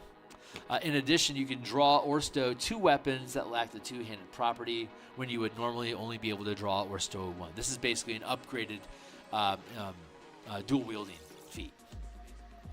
Starting at 6th level, while Ranger is dual wielding, you can use any weapon you're proficient with that don't have the two-handed weapon property in both hands. So this is the improved two-handed fighting. In addition, when you mark a creature as your prey with your bonus action, you can also make an attack with your second weapon against your prey as part of that same bonus action. So it's kind of like giving you the nick property, and what triggers the nick is marking a target as your prey using a bonus action. So it's actually really good action economy that way. Starting at 10th level, when you hit with a weapon attack, you can use your bonus action to damage the same target with your offhand weapon as part of the same attack, combining the results of both weapon damage rolls together. So I don't have to make a second attack with a bonus action. I automatically hit with it. If the attack is ranged, both weapons must be thrown to benefit from this option. In addition, you can mark the target you hit with this bonus action as your prey when you're doing so. Again, another free use of Mark of Prey in combination with your action economy of spending your bonus action to either attack and then mark it as prey, or mark it as prey and then attack it. Either way works. And those are the things that, yeah, there you go. And now you're incredibly effective. You're using two weapons of any type that you want. You're getting your full attack and damage bonuses with both weapons. And whenever you have the nick property if you want to use light weapons, but you aren't limited to using light weapons this way. And whenever you use your bonus action to make that extra attack, you can automatically mark a target as your prey when you do so. And so that's the dual prowess. And then the ranged prowess is use strike powers with a ranged weapon. So normally when you attack with a bow or a crossbow or a sling, some sort of ammunition, if you channel a strike power, you use a smaller die. So at first level, you normally use a D6, but if you're using a crossbow and you channel a strike power through the crossbow bolt, it's going to be dealing D4 damage per die instead of D6. It weakens. It's not a big change, but it's a lower damage. You'll do consistently less damage with strike powers on ranged attacks than you do with thrown or melee attacks. But when you take ranged prowess, you remove that disadvantage. So you'll, instead of rolling a D4 at first level, you would still roll a D6 like normal, like your melee attacks. And then at 6th level, your ranger, you can make opportunity attacks with thrown and ranged weapons against targets within 10 feet of you, as though you had a melee weapon with reach. So your crossbow or your longbow or your sling, these become reach weapons for triggering opportunity attacks. And starting at 10th level as a ranger, when you channel powers through a ranged weapon, you can affect targets within long range. Normally strike powers only work in normal range. If the target is long range, you can't channel a strike power to hit it. That helps curb the power of ranged weapons against martial weapons and channeling strikes. But the ranger, of course, at 10th level gets to ignore this. So if you're 360 feet away, I can hit you with a longbow or a heavy crossbow and channel 5 mana into it and deal an extra 60 damage to you or whatever. Subclasses, 3rd level. Feet at 4th plus. Extra attack at 5th. Roving, speed increases by 10 feet while I'm not wearing heavy armor. And I have a climb and swim speed, a natural climb and swim speeds. There you go. Expertise, 9th level. Choose 2 skills, gain expertise. Tireless, 10th level. Temporary hit points as a magic action. You can give yourself a number of temporary hit points equal to 1d8 plus your channeling ability modifier. That is level 10, equal to 1 power die.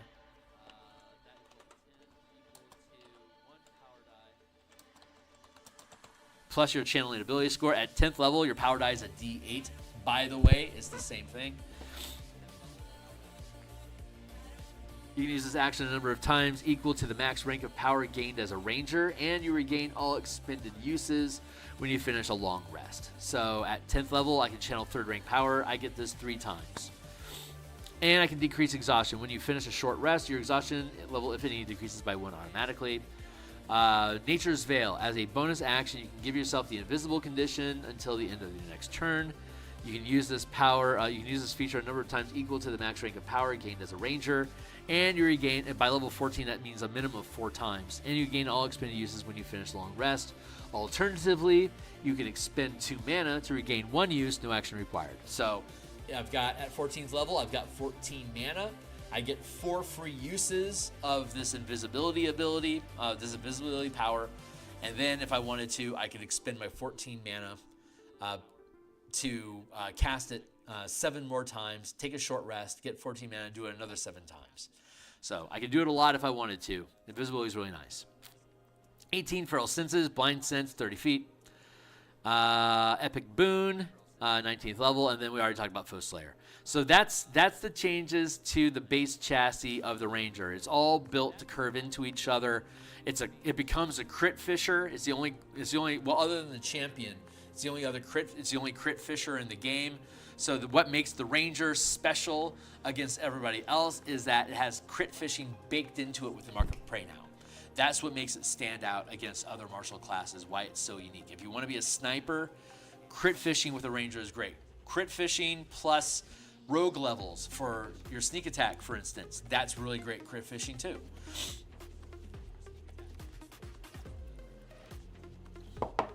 So the longer you stay only in the Ranger class, the more powerful your Mark of Prey becomes.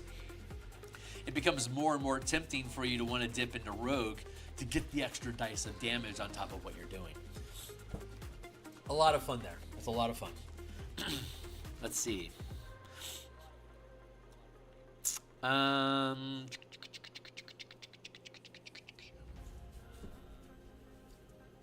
So those are the features. We're now going to get down into the Winter Walker. So let's roam down. We've already done all of the conclaves, the 4 that are in the player's handbook here, and all of the Forsaken subclasses that did not make it into the player's handbook. Drakewarden, we're looking at you, and the Beastmaster, we're going to combine these 2 together here when we finish the Winter Walker. We've already built the Winter Walker off of the Unearthed Arcana. Let's see what may have changed in that time away. Where are you? Here you are. Winter Walker. Bah. Let's go over here. Winter Walker. So let's look at the Winter Walker. I'm gonna pop open a notepad so we can grab abilities and drop them. So we can cut and paste if we need to. So let's check this guy out.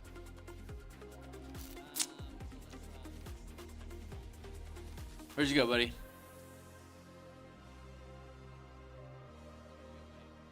Cool. Winter Walker.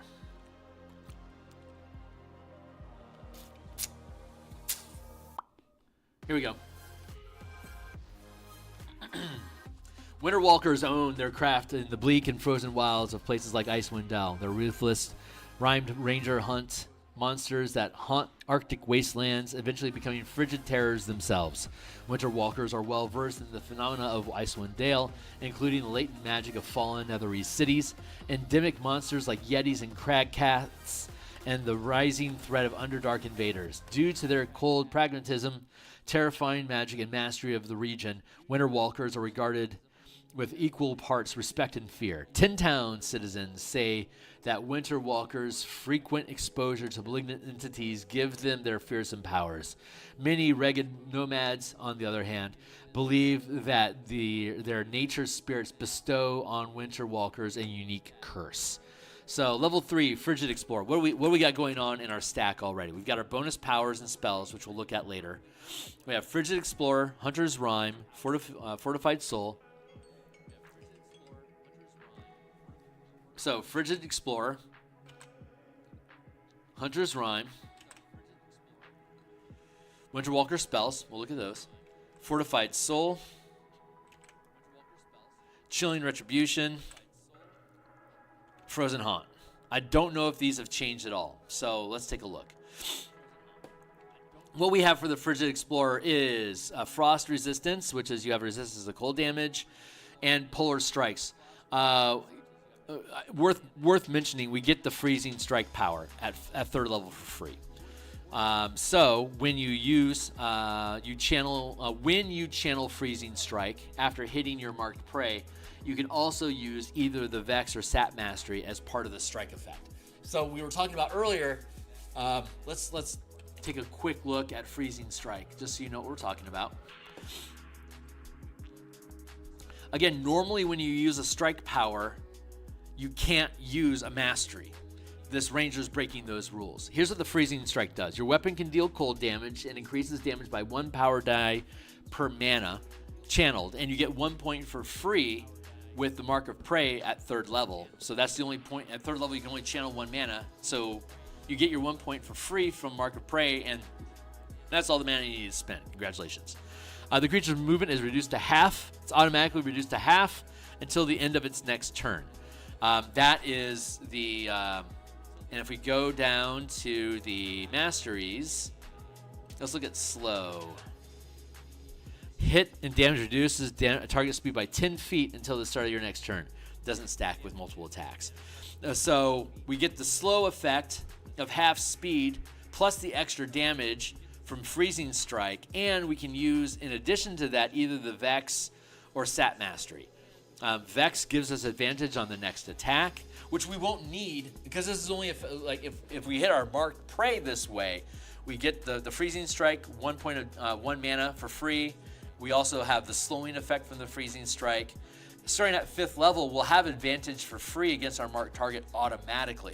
So we won't need Vex after 5th level, but we still get Sap. Hit target has disadvantage on next attack before start of your next turn. So at that point, we can slow them down, half movement, and they'll always get half damage on their, they'll always be disadvantaged on their attack roll. So starting at 5th level, we pretty much lock down targets using the Freezing Strike that way. Guys, again, Vex is useful until 5th level, and at 5th level, our marked prey is always going to be vexed. So just as part of being the ranger. So yeah, that's Frigid Explorer. Now let's look at Hunters. How did it change? How did it change in the updates? Were there any notable changes worth paying attention to? Resist the cold. Here you go. When you hit a creature with an attack roll using a weapon, you can deal an extra D4 cold damage to the target, which can take this extra damage. It's so lame that we're limiting us. Like an extra D4 is breaking the bank somehow. It's ridiculous. It really is just fucking ridiculous. Which can take extra damage only once per turn this way. It's extra bookkeeping and more mental strain to remember whether or not I've used my cold damage yet this round or not. It's easier just to do the extra D. You already get the Hunter's Prey extra damage. This is a Polar Strike on top of your Hunter's Mark, which would be a D8 plus now this once per turn D4. It's easier just to have a scaling die over time. Polar Strikes, blah, blah, blah. It becomes an 11. It becomes a D6 at 11. It's too conservative. It's extra mental strain, and it's not enough of a difference to really make to really matter. You want to have larger dice to be able to deal better effects, because creatures have a lot of hit points in 5e24. It actually balances out. Anyway, you've already seen what I did, and I think this solution is more elegant given the context of the system that we've been building. So your mileage may vary. Let's look at Hunter's Rhyme.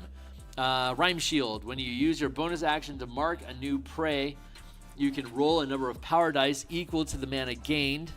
When you sacrifice your bonus action to generate mana, add these power dice together and gain that many temporary hit points whenever I make a bonus action. And then my marked prey can't take the disengaged action. So whenever I use a bonus action to mark my prey, that might be too strong. At 1st level, it'd be 1d8, and then at 9th level, it'd be 2d8. Let's just make a table real quick. Level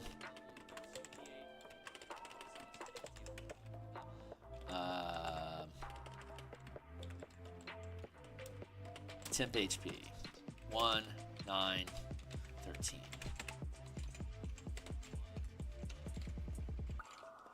1d6, 2d8, 3d10. And your Mark Prey can't take the disengage action. How does this work? Hunter's Rhyme. When you cast Hunter's Mark, you gain temporary hit points equal to D10 plus your Ranger level.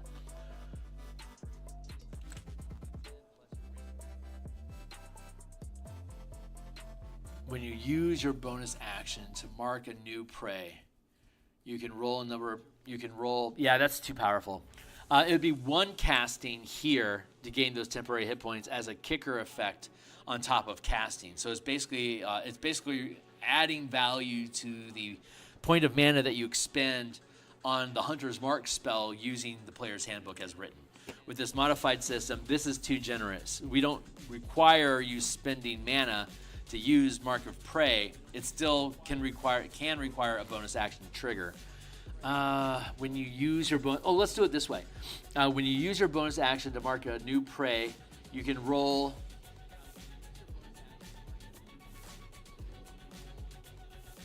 a power die.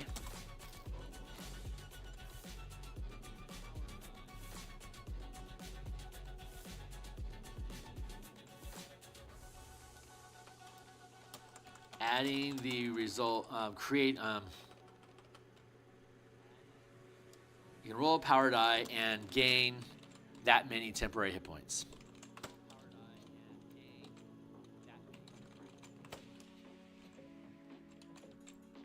When you use your bonus action to mark a new prey,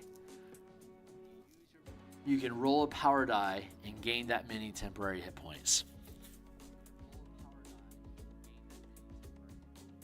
As opposed to cast it once with concentration and gain a D8, a D10 plus your Ranger level.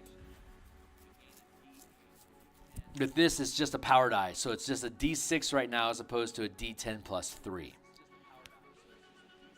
When you use your bonus action, you can roll a power die and gain that many temporary hit points.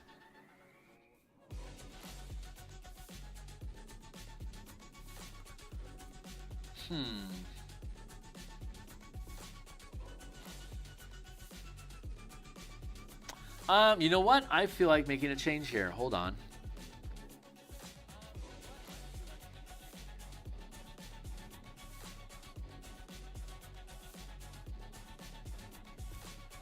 We get a sustained power. We get adaptive resistance at 5th level. We wouldn't be able to... I was thinking about whenever I sustain a power, whenever I expend mana to sustain a power, I get a Rhyme Shield, but there's no guarantee that we'll ever have a sustained power until 5th level, which could make this a dead 3rd and 4th level. I don't want to do that. Your Mark Prey doesn't get disengaged. When you use your bonus action to mark a new prey. Yeah, because there's a lot of stuff you're going to want to do with your bonus action other than mark new prey. If you... it'll come up.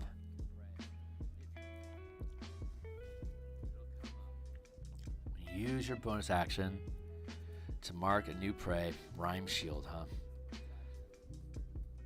You can roll a power die and gain that many temporary hit points.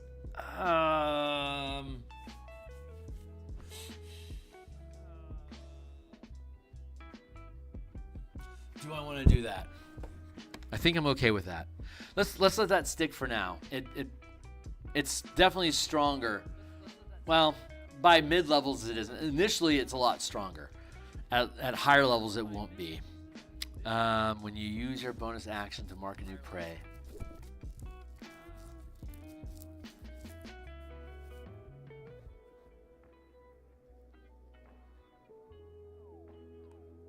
To mark a new target as your prey. Comma. Okay, that works. And then no disengage. Additionally, while a creature is marked with your Hunter's Mark, it can't take the disengage action. Your marked prey can't take the disengage action. Good, those all work. Fortified Soul, level 7. We'll get to the spell list later. Ooh, they changed it to Fortifying Soul. We have it listed as this. When you finish a short rest, you can choose a number of creatures that you can see equal to your channeling ability modifier. A chosen creature regains hit points equal to 1 power die plus your ranger level and has advantage on saving throws to avoid or end the frightened condition for 1 hour. Once you use this feature, you can't use it again until you finish a long rest. How's it changed? Your experience surviving in harrowing environments allows you to bolster your allies in addition to yourself. As a magic action, choose a number of creatures you can see equal to your wisdom modifier. Each chosen creature regains hit points equal to D10 plus your ranger level and has advantage on saving throws to avoid or end frightened condition for 1 hour.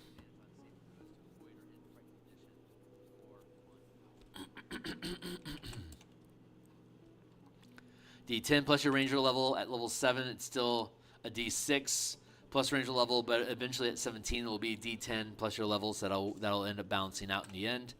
Yeah, okay. Chilling Retribution, 11. When a creature hits you with an attack roll, you can take a reaction to force the creature to make a wisdom saving throw against your channeling DC. On a failed save, the target has the frightened condition until the end of your next turn. While frightened, the target's speed is reduced to 0. You can use this reaction a number of times equal to your channeling ability modifier, minimum of once. And you regain all expended uses when you finish a long rest. Time equal to the max rank of power you've gained as a ranger. At 11th level, that'll be 3. And you regain all expended uses when you finish a long rest. You can also regain this feature by expending 2 mana without any action required.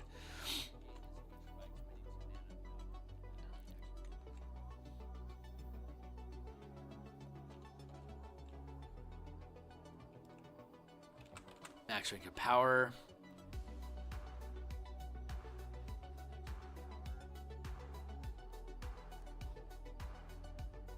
Equal to the max rank of power you've gained as a ranger. So at ranger 7, I've gained 2 ranks of power, so I can affect 2 targets.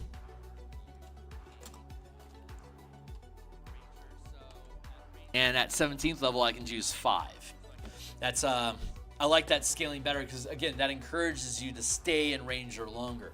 If after 7th level I bailed, Fortifying Soul would never be able to target more than 2 creatures at once. Chilling Retribution.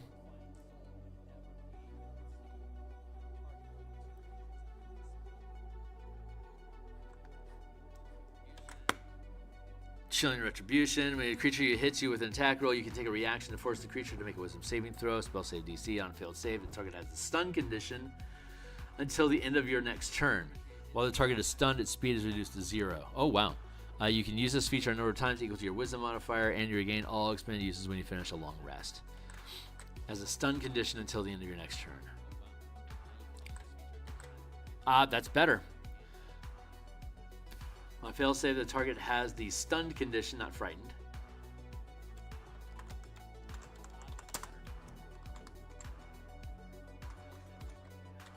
And stunning allows you to move currently, but now, while stunned,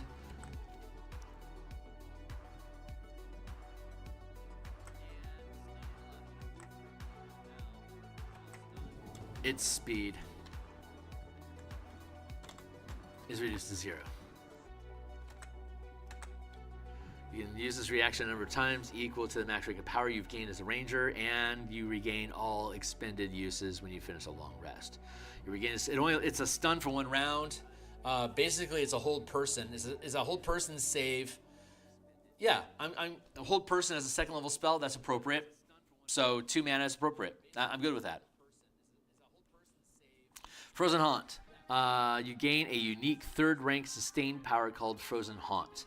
While sustained, you gain the following benefits. Frozen Soul, you have immunity to cold. So this at 15th level, you've got your max channeling limit is 4. You can have up to 4 ranks worth of powers sustained at the same time. Frozen Haunt is going to require 3 of those 4. But once you turn it on, it stays on until it's dispelled or you're incapacitated.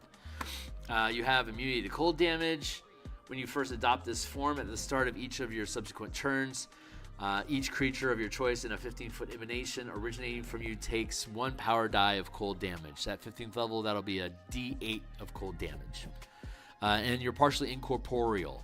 So you have immunity to grappled, prone, and restrained conditions. You can move through creatures and objects as if they were difficult terrain. If you end your turn inside of a creature or an object, you take 1 power die of force damage, and you are shunted to the nearest unoccupied space. There you go. So, how's it been updated down here? When you cast Hunter's Mark, you can adapt a ghostly snowy form. This form lasts until the spell ends. So if you cast with a high enough spell slot, it lasts all day, just as we intended here with the Frozen Soul sustained power lasting all day for 3 mana, not 1. So it is a more expensive cost, but it also doesn't require concentration. It's more durable. While you're in this form, you gain the following benefits. Once you use this feature, you can't use it again until you finish a long rest, unless you expend a level 4+ spell slot. So this is requiring us a ghostly form. You can once you use this feature, you can't use it again until you finish a long rest or until you expend a level 4 spell slot. And while you are in this ghostly form, you gain the following benefits. Okay. So this doesn't give you, once you use the feature, you can't use it again. Okay, so instead of making it a 3rd rank sustained power that I can spam these things, I could just simply give you the ability to spam these things by expending mana.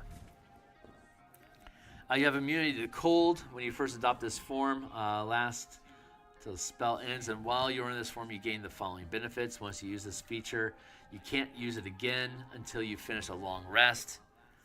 You have immunity to cold when you first adopt this form, and at the start of each of your subsequent turns, each creature of your choice in a 15-foot emanation takes 2d4 cold damage. You have immunity to cold.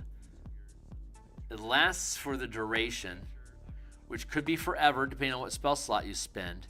So once you turn this on, it stays on. You have immunity to the grapple cold condition. You can move through your targets if the form ends while you are inside a creature. You can't use it again until you finish a long rest. Oh, I see. I can only use it with 1 casting of Hunter's Mark, and then I have to spend 4 mana to use it again.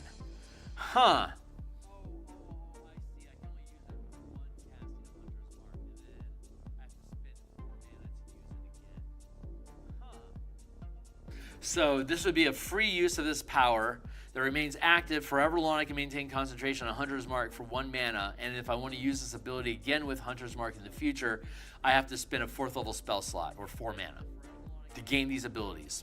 So they don't have a per use cost.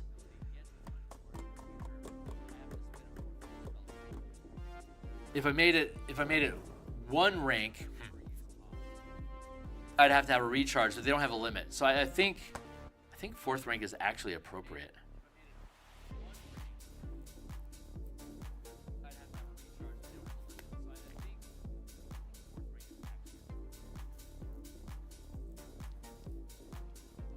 You can move through creatures and objects as if they were difficult terrain. You have immunity to grappling, prone, and restrained conditions.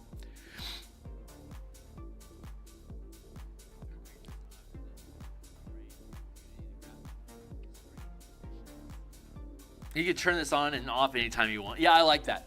I think that's good. I mean, once you turn it on, why would you turn it off? Because it's expensive to maintain. That's why. This actually feels balanced. I like this. Losing concentration makes it more expensive, even though the concentration limits the duration of it. If I'm only spending 1 spell slot, it's like, 1 minute long Hunter's Mark concentration? That's only 1 mana. It doesn't last long. I have to spend 4 mana to get it again, which I would then have to spend 1 mana with the Hunter's Mark. So it's effectively, after the first use, it costs me 5 mana to make this go again.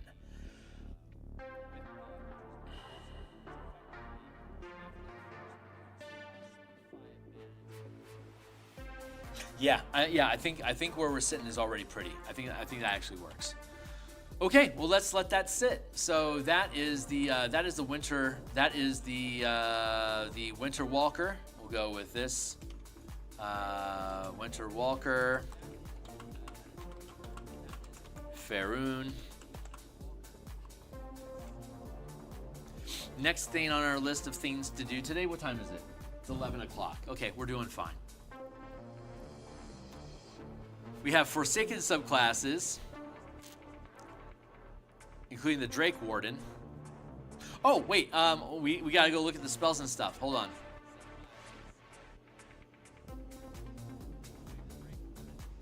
Winter Walker. Okay, so if you're noticing here, all of these subclasses have a list of, like, say for example, Drakewarden here has 10 powers that gets 2 at 3rd, 2 at 5th, 2 at 9th, 2 at 13th, 2 at 17th.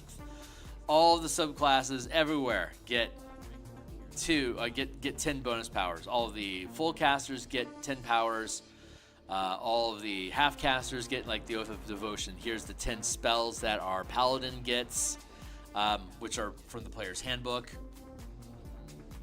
Our rangers and our rogues and fighters and barbarians. Like, here's the monk. A monk, like Way of the Astral Self. Here's 10 powers that the monk gets. Every subclass from every class gets 10 bonus whatever, whether it's a spell or a power. In the case of the paladin, it's spells. In the case of the monk, it's powers. In the case of the ranger is weird, because the ranger in the player's handbook gets 5 spells or 0 spells. If they get 0 spells, they get 10 powers. If they get 5 spells, they get 5 additional powers. So when we're looking at the ranger here, the beastmaster normally doesn't get any spells, so we gave them 10 powers instead. Just because it's just fair. It's ridiculous that marshals don't get 10 bonus. Again, another thing that makes marshals and half casters less than the full casters. You get less bonus stuff on top of less resources and less prepared things. Winter Warrior, that's what we're going to. Hold on.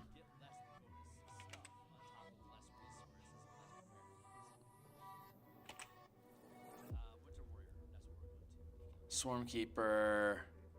Here we go. Winter Walker. Right. Level 3. Ice Knife. Hold person now instead of pass without trace. Interesting. Okay, I'll make that switch.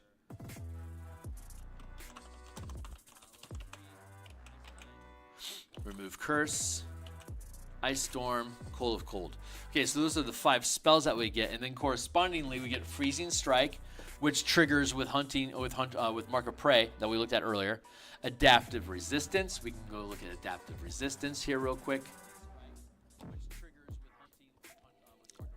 Adaptive Resistance is a first rank sustained power. So if I sustain it for 1 mana, at first level I can only sustain 1 mana.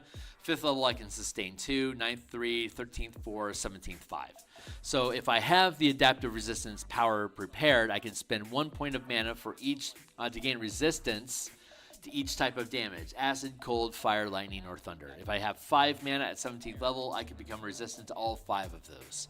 At 5th level, I can channel 2 mana. So if I channel and sustain 2 mana with Adaptive Resistance, I can choose an energy type to become resistant to that. Force, Necrotic, Psychic, or Radiant. I could also spend 2 mana to have Natural Resistance, which is for 2 mana, I have resistance for bludgeoning, piercing, and poison, and slashing damage. Those 4 types of damage. Those 4 natural damage types. So that's what Adaptive Resistance gives me. I get it for free at 5th level. I only have to spend 1 mana on it, but I could obviously spend up to 5 mana on it if I need to, in any combination. Restraining Strike, 9th level. Does that still exist? I think we may have changed that.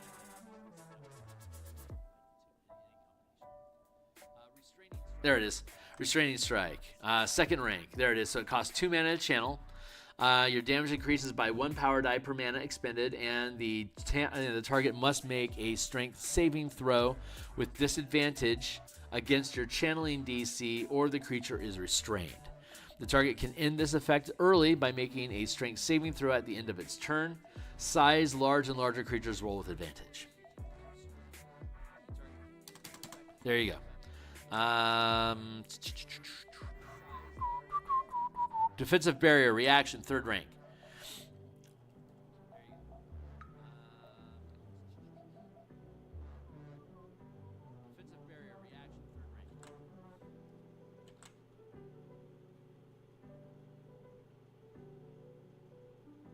Defense barrier. As a reaction to a source you can see targeting you with an attack, you create a momentary 2-dimensional opaque barrier made of force, occupying your space and granting you full cover against the attack, causing the attack to automatically miss unless it ignores full cover.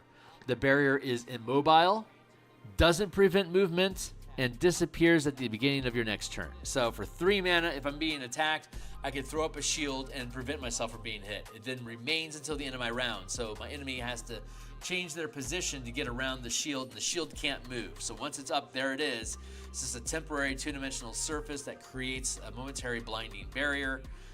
Fun thing, it's a reaction, so I can only do it once. Kicker, I can expend 1 mana to not use a reaction when I channel this power. So as a reaction, it costs me 3 mana to channel it. But if I wanted to add an additional cost of mana, as a reaction to being attacked, I no longer have to spend my reaction.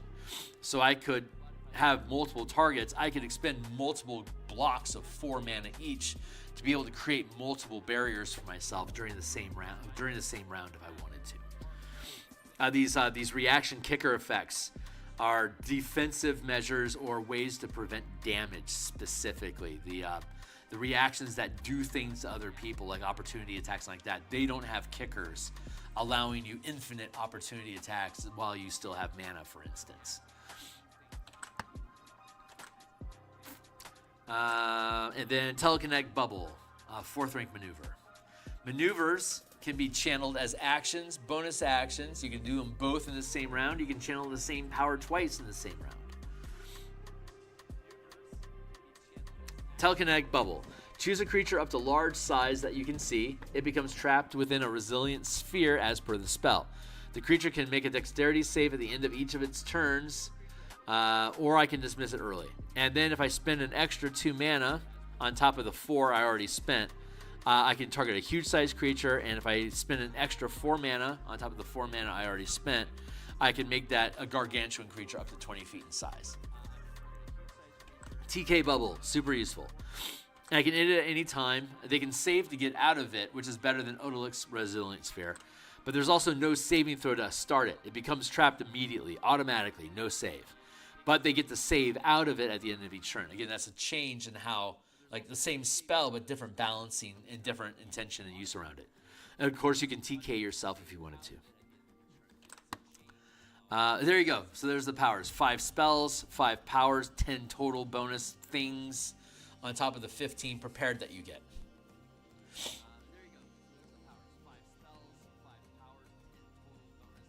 And that's the Winter Walker. So now let's transition into, let's click here.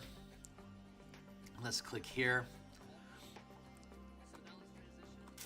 Let's go to classes, and let's go down here to classes. Here we'll go to, let's go to 2014 and fetch up the Drakewarden. And here we'll grab the Beastmaster for 2024.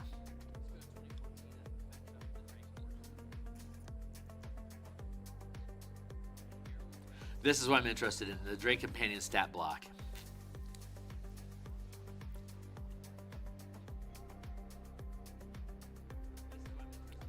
And the Beastmaster, Beast of Land or Sea, Land, Sea, and Sky. I want to blend. I want to merge the Drake Companion and the Beasts. I want to make them all the same template. And it looks like I might be able to. The stat block is different here. 16, 12, 15, 14, 14, 15, 16 versus 12. It balances out the same eventually. 18, 14, 8, 8, 14, and then 11 over here. So we're going to use the Beastmaster stat template I want to grab some more coffee real quick, so I'm gonna refresh on coffee real fast. But then I'll be back in like 2 shakes of a lamb's tail, and we're gonna continue. So once we integrate the Drake into the Beast templates, we'll have just one template, Beast template or companion template, and then we'll diversify the different sorts of beasts from each other, whether they're land, sea, and sky, as well as like say monstrous. Beasts versus monsters, maybe. We'll figure it out. There's got to be a way to sort this out. So give me a second. I'm gonna refresh my coffee, and then we're gonna continue this exploration. See where we get to.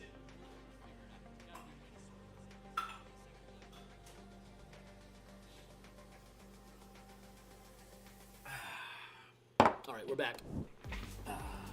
Whoa, drifting away.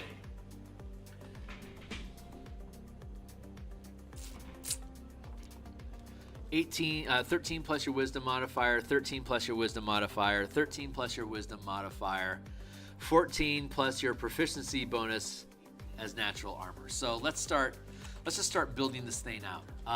Companion. Yeah, let's just call it companion. Or how about spirit companion? We'll do that. That way we kind of diversify what it is. What all do we need? AC, HP, speed. AC, HP, speed. STR, DX, con, int, whiz. Charisma. Saving throws. Damage. Immunities.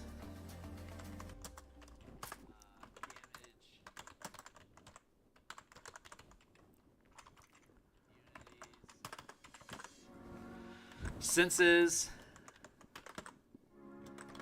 Languages.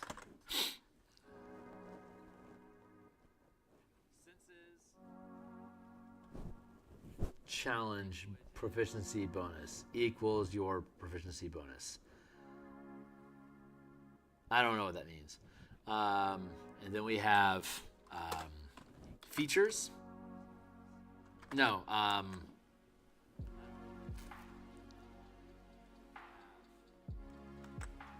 Let's see. Yeah, features. Actions. Bonus actions. Reactions.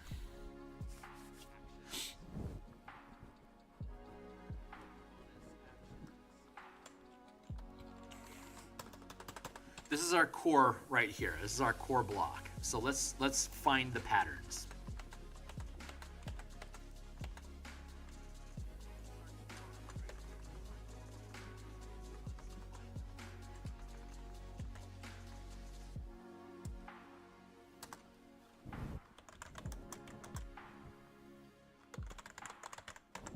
Languages, same as character.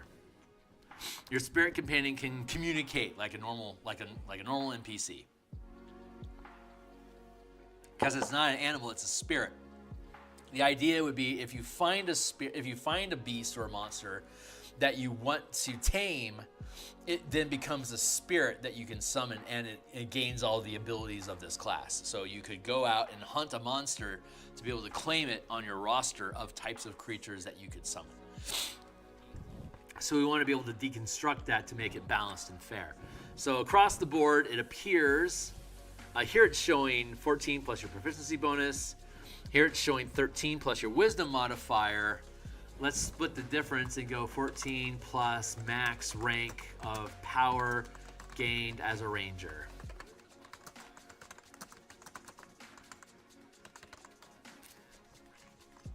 Again, encouraging you as you gain, plus your max rank of power. Actually, I'm going to get rid of that feature because I want to make this a universal power that can be sustained. So like sustain 1, and it comes out as a max rank of power, max rank. Yeah, we'll keep this for now. Gained as a ranger.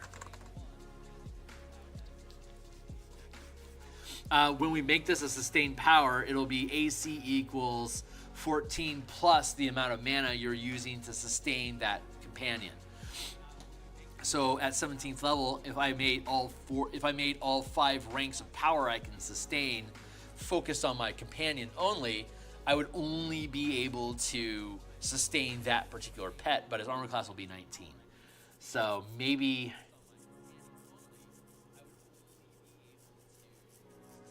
Yeah, but for the ranger, I want it to be free. So this is the proper way to build it right now.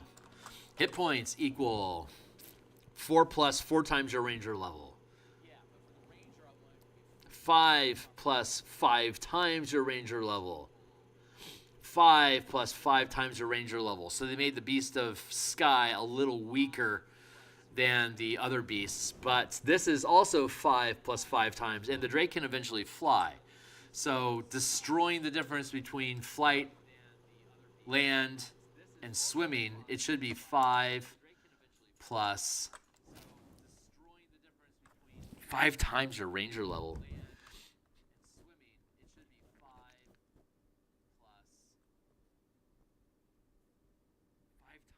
5 plus 5 times your ranger level.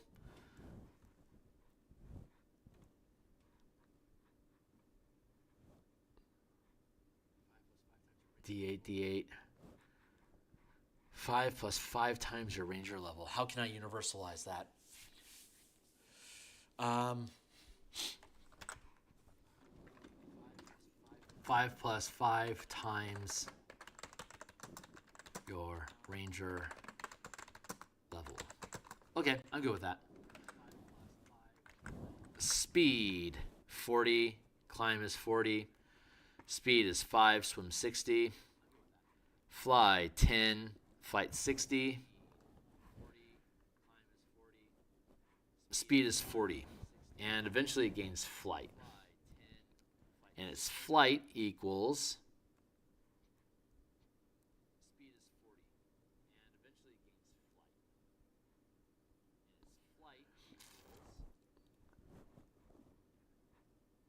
bond flying.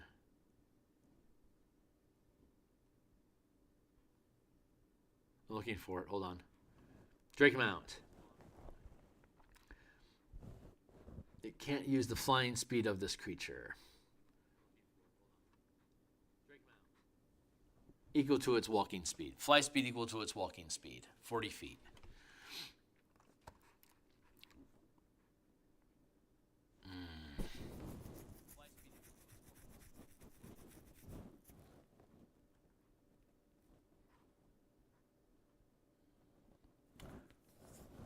Okay. So we're going to have 3 modes.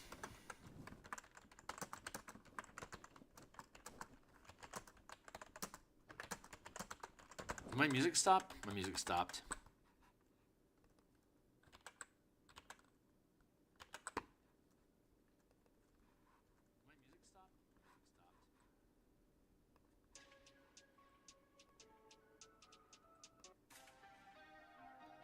There.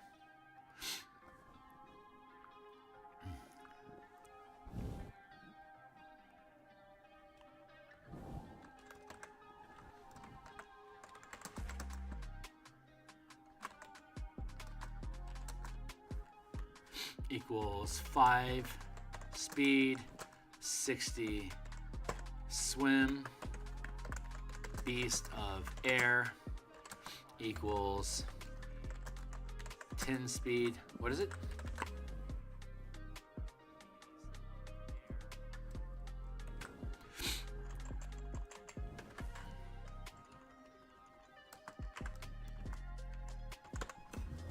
Let's make it the same.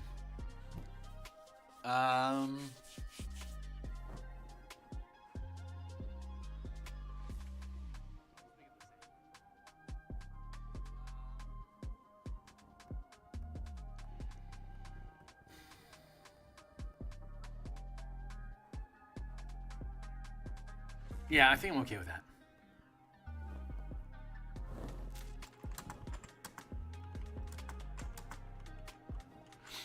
So when we build our beast, we'll still only have these 3 templates. If we decide to go with the Drake, it could be a land Drake, it could be an air Drake, Size is something that we need to have factored in here.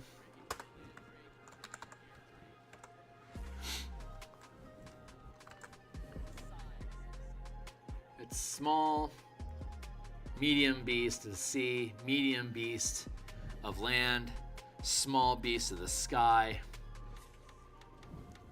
small Drake Companion. Drake Companions can fly.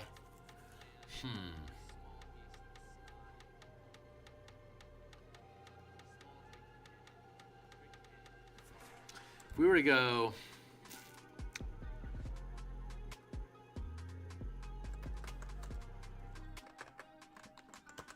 rank, size.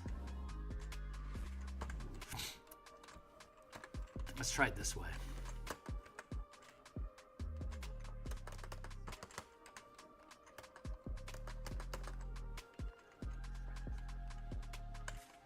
Now let's do it this way.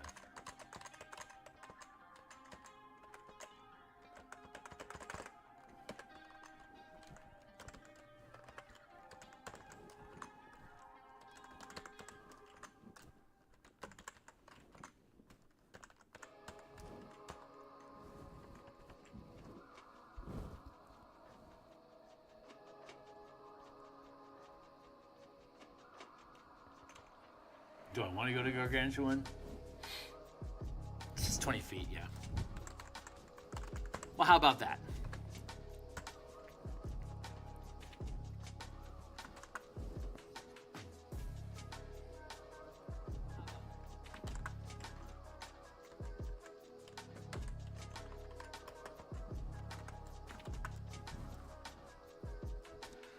Let's see.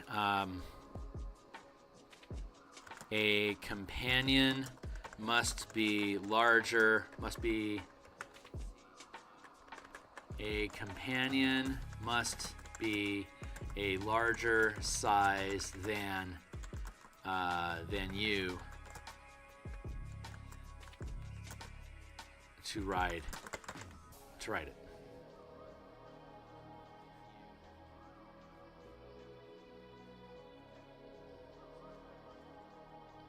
That's just a generic rule, so I don't actually have to call that out.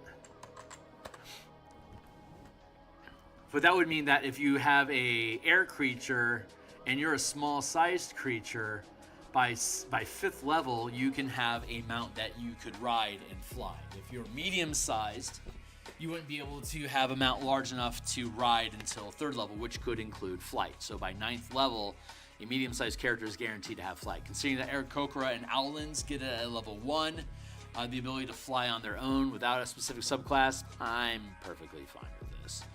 I think that works out.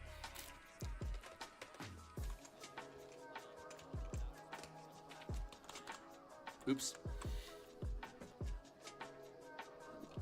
Stats.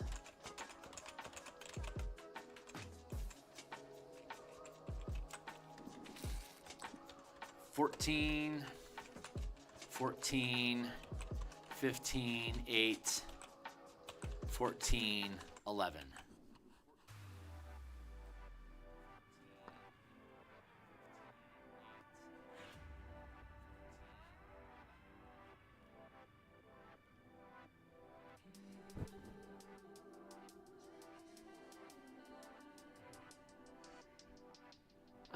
Choose any kind of appropriate stat block. Whenever a beast you choose, it bears the primal markings indicating the beast is friendly to you and your allies.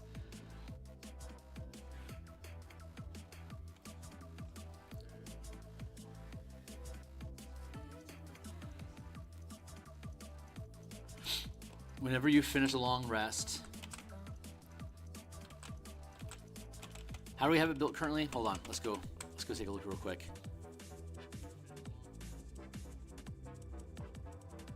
Beast Companion.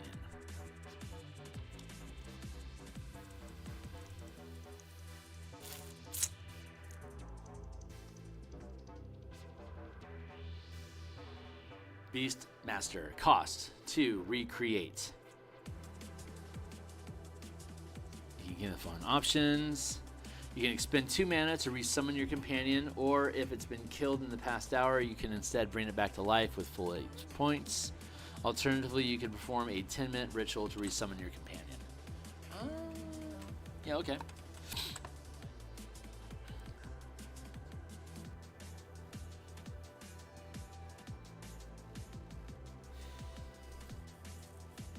Hold on.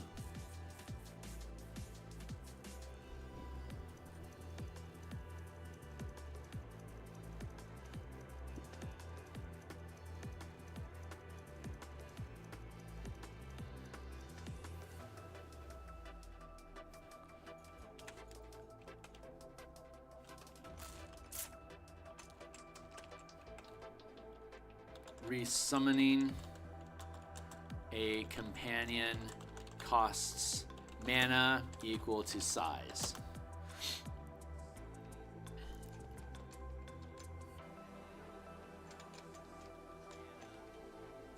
So if I want to, according to this, it's already 2 mana to resummon a creature, which would give us back a medium-sized creature. But if instead I wanted to bring back a large-sized creature, I get a free companion per day automatically. But to bring it back, it'll cost me a number of mana equal to the size of the creature. And we can adjust the hit points. Equals 5 plus 5 times the size of companion. 5 plus 5 times the size plus...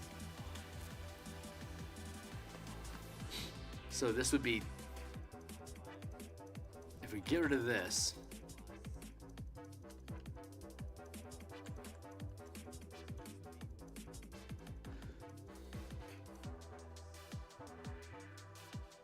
five plus 5 times your ranger level at level 3, and then at level 20. At level 3, it's 20 hit points. At level 20, it's 105. That's our range. Level, HP as is, HP new. The new HP would be 5 plus 5 times the size, which would be, say, 15 for medium size. 5 plus 2 times 5, 10 plus 5, 15.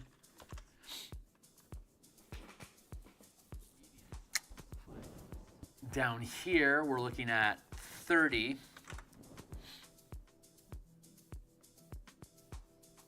5 plus 5 times the size. This means I need 75 out of 5 equals 1. That's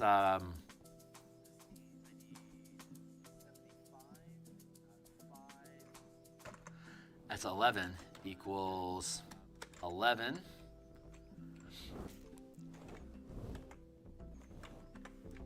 And it needs to be 20.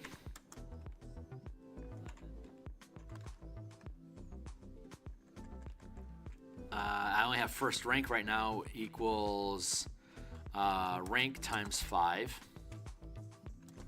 equals 5. That takes us to 20, so that would balance. But down here, I would go rank times 5 equals 25. That would only take us to 55 hit points. I'm short 50 hit points.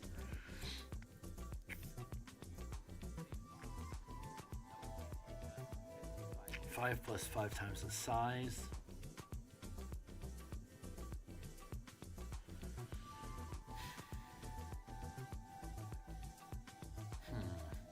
How do I fix that?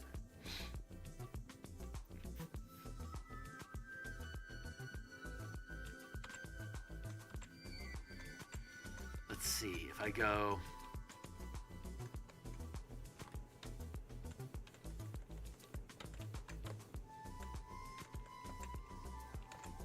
a plus level.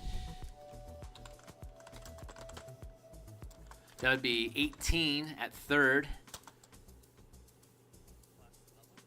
And it'd be 20 at 5th. That's not so bad. Plus ranger level. 30, that's not so good. It'd be 5 plus 5 times the size, 5, 25, that's 30, plus ranger level. That's going to be plus 20. That takes us to 50. And this one,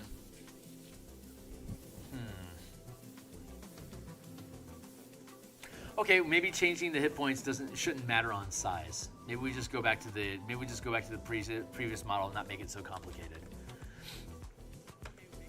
But if you're going to spend a higher level spell slot, it makes sense. Like if a larger companion costing more mana, it would make sense that you would get more for that mana other than just a larger size, because currently that's the only thing that matters.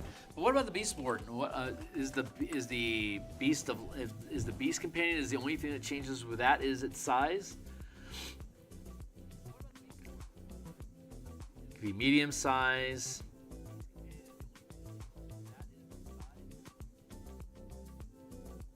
It could be large size.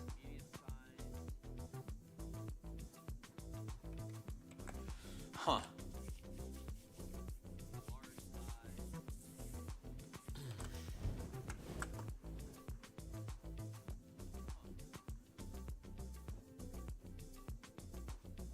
Resummoning a companion costs mana equals size.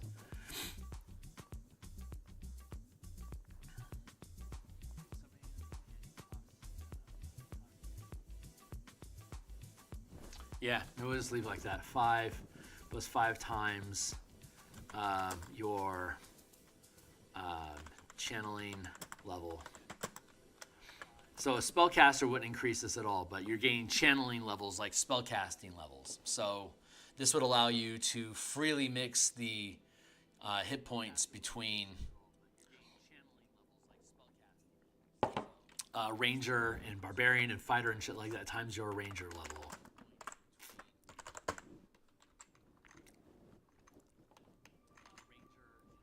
5 plus 5 times your ranger level. Okay, we'll just leave that be. And then size. Of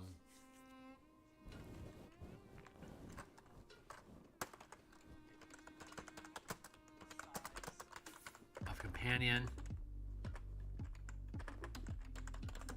Based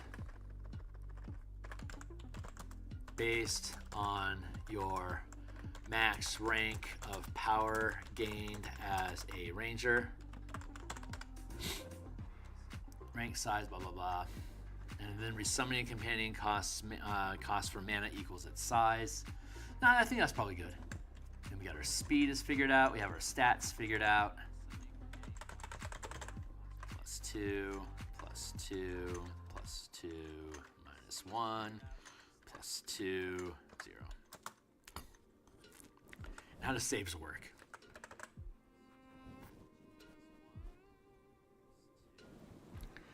Dex +1 plus PB, Wiz +2 plus BB.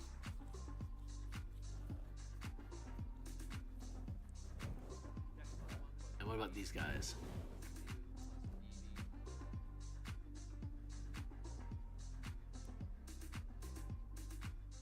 Huh. Oh yeah, they're folded into a stat block.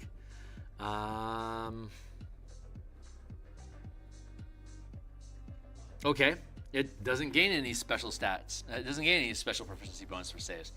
It's so funny that they make this big deal about the stat mods and the saves being in separate categories, but in like 90% of the monsters, there is no difference between the mod and the save. They're almost always identical. Almost always the same.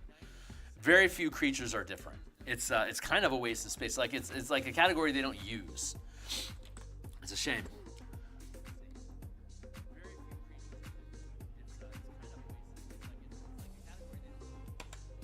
Senses.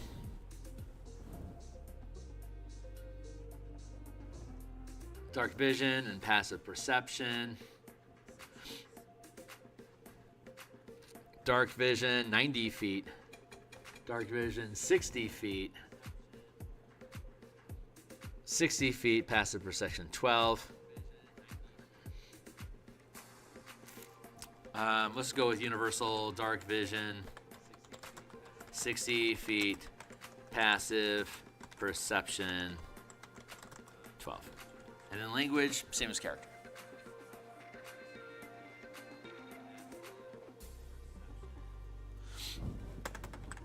And that's our basic stat block.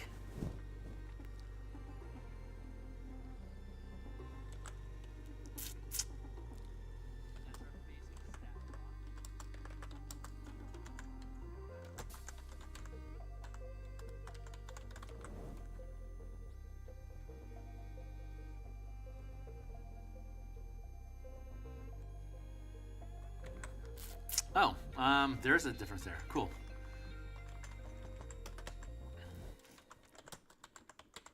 D20 tests equal add your prof bonus to the ability modifiers. There. Senses. So that'll be for attacks, ability checks, and saving throws.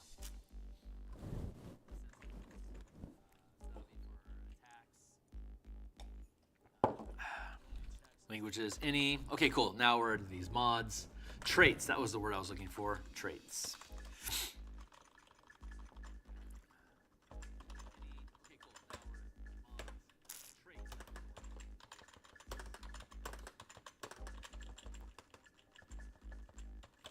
So let's start looking at traits.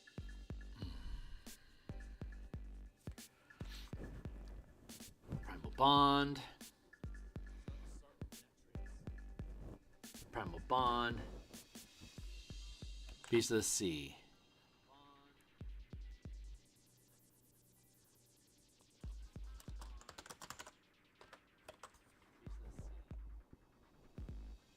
Beast of the Sky. Flyby. Doesn't provoke opportunity attacks when it flies out of an enemy's reach.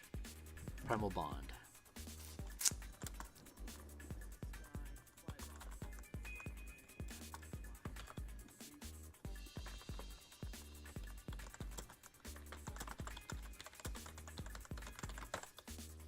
Disengage.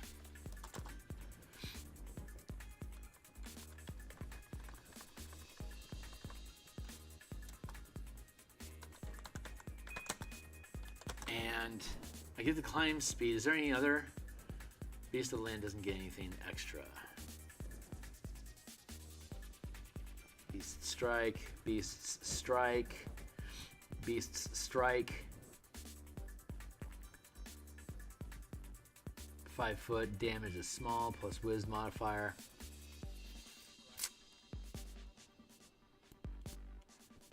D6, BP. Target has grappled condition. Beast Strike, prone condition, grappled or prone.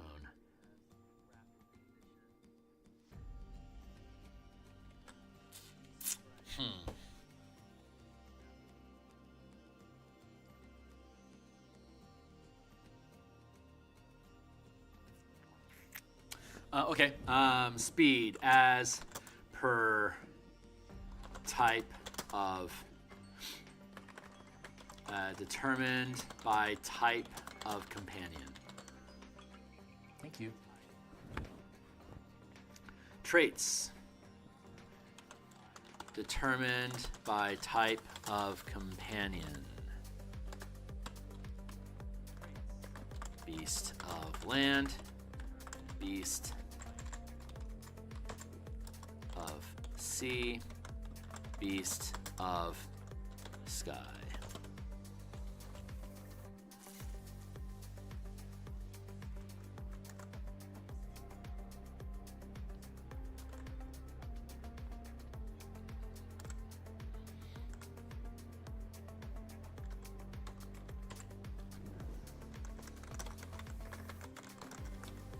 Bonus action dash. We gotta give them something.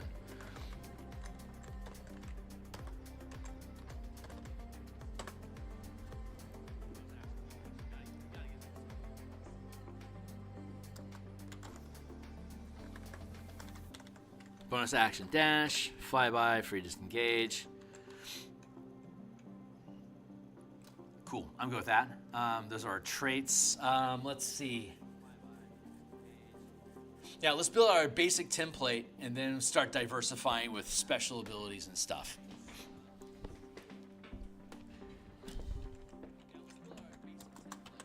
Actions.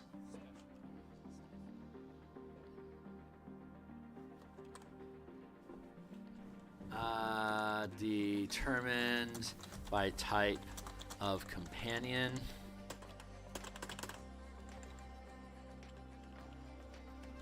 Beast of land, beast of sea, beast of sky.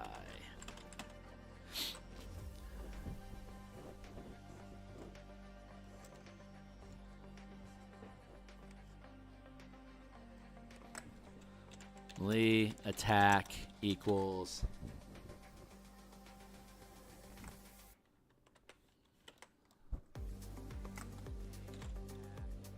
plus channeling mod, melee attack plus channeling mod, melee attack plus channeling mod, reach by size, reach by size, reach by size.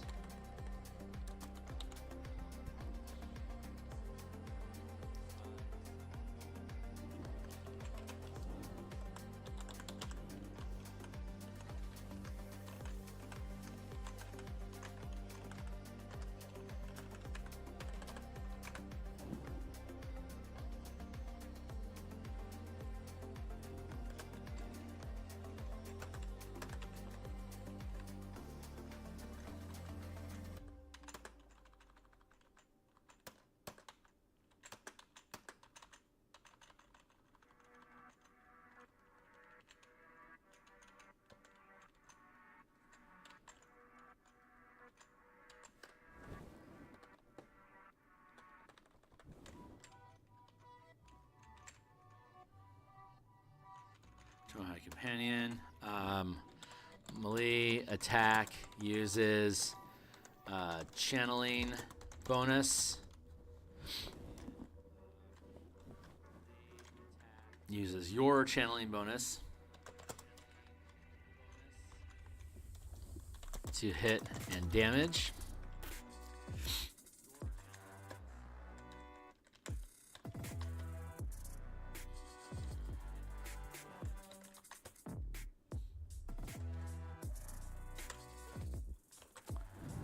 Let's see.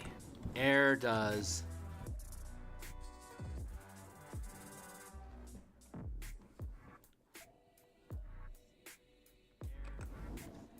uh, 1d4 plus channeling bonus.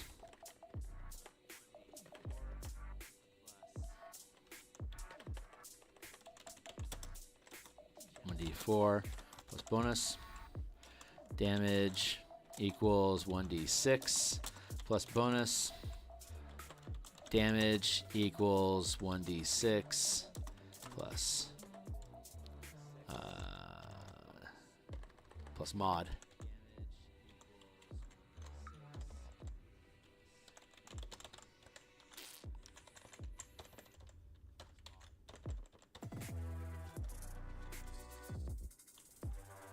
Mod,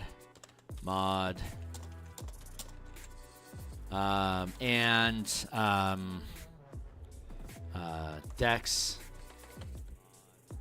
strength, or Dex, save, or toppled, and strength, or Dex, save, or grappled, and Sky doesn't get shit. What about the Drake?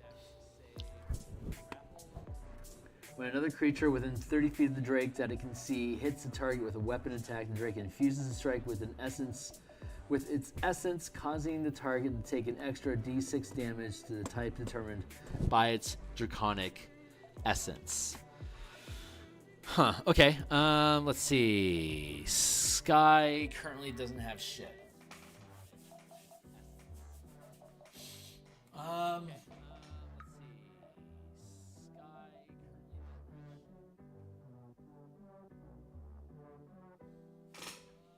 And target has disadvantage next attack. Because we're going to effectively use the Sap Mastery against it with the Beast of Sky. I like that. Topple Mastery, Grappling Mastery, and Sap Mastery.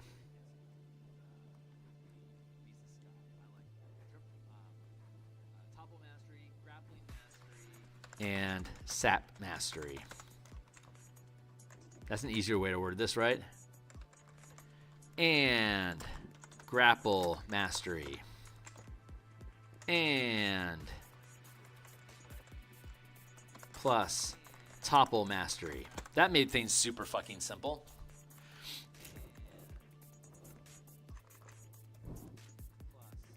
Bonus actions. Does anybody get bonus actions? No?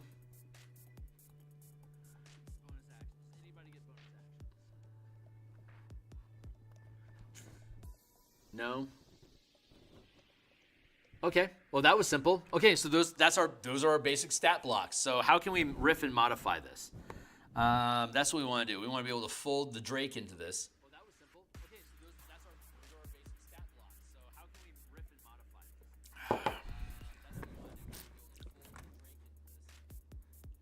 Anybody get a reaction in here?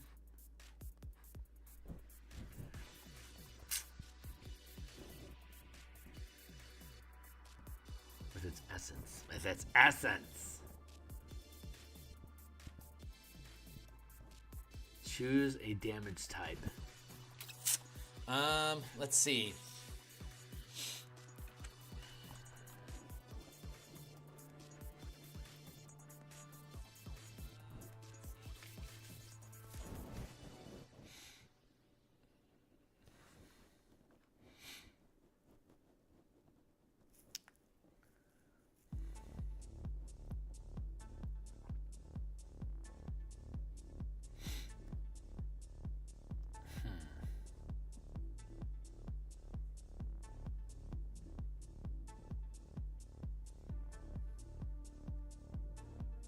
I'm thinking about what I'm thinking about is the Drake gets resistances and adds elemental damage to its attacks. When is it appropriate to incorporate those into the build? Because the Drake can do some things that the normal beasts can't. So currently we have a decent template here built out. Let's get rid of actions and bonus actions right now.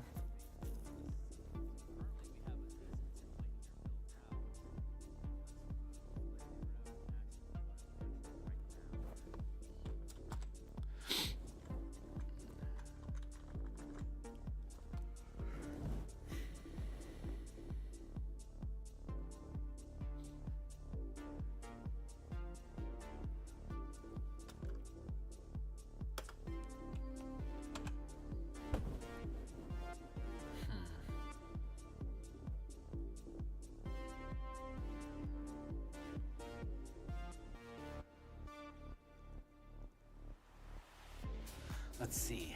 How do I want to play this out? I want to create a template that allows us to add in features. So what would be the cost? A ranger doesn't have to expend any sustained powers or mana or anything to create its companion, unless the companion dies, they would just want to resummon it as something different. Then it costs mana equal to the size. The type is free.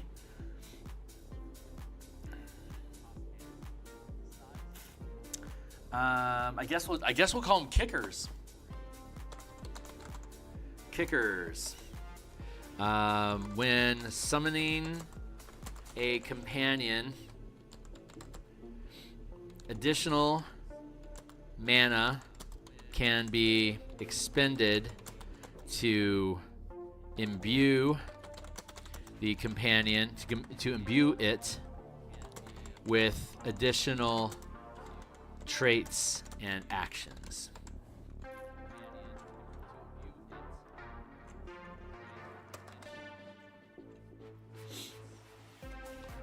That makes sense. So now we can create a list of stuff that can happen.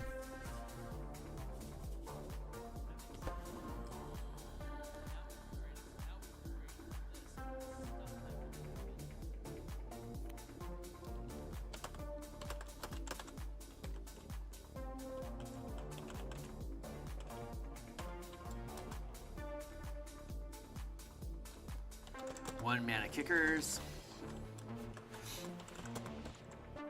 2 mana kickers. Mana kickers. Mana kickers. Mana kickers.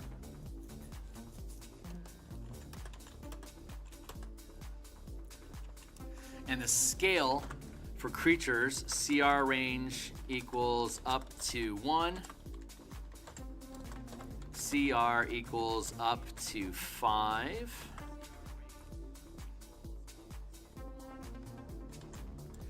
CR equals up to 9. CR equals up to 13. CR equals 14 and up.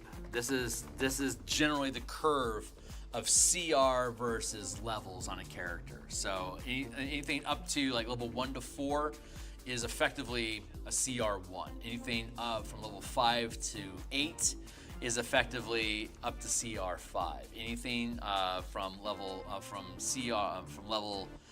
9 to 12 is up to CR9. CR13 to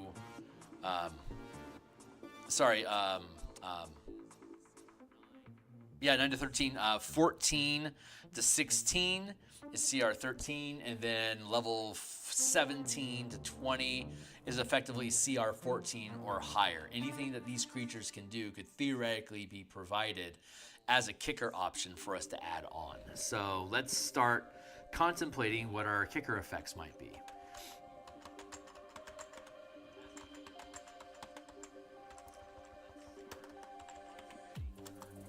Let's see. Energy resistance.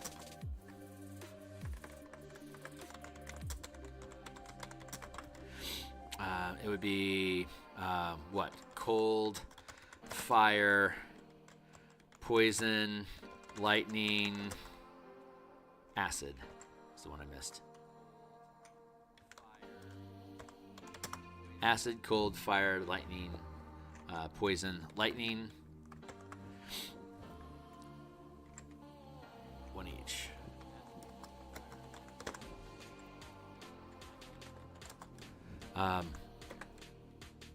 Imbued attacks. No, we're not going to do imbued attacks because that's strike powers. We eventually have the ability to do strike powers on our own as it is. Beast Companion. Shared powers. Your companion benefits from your mark of prey and can channel strike powers through your companion attacks. So basically, I don't have to have an imbued strike because any strike power I know, I can channel that strike power through my beast when it attacks, as long as I can see it. So that's damage resistance. That's taken care of. Let's just start. I guess we're just gonna start thumbing through the book and look for things, because we've effectively just built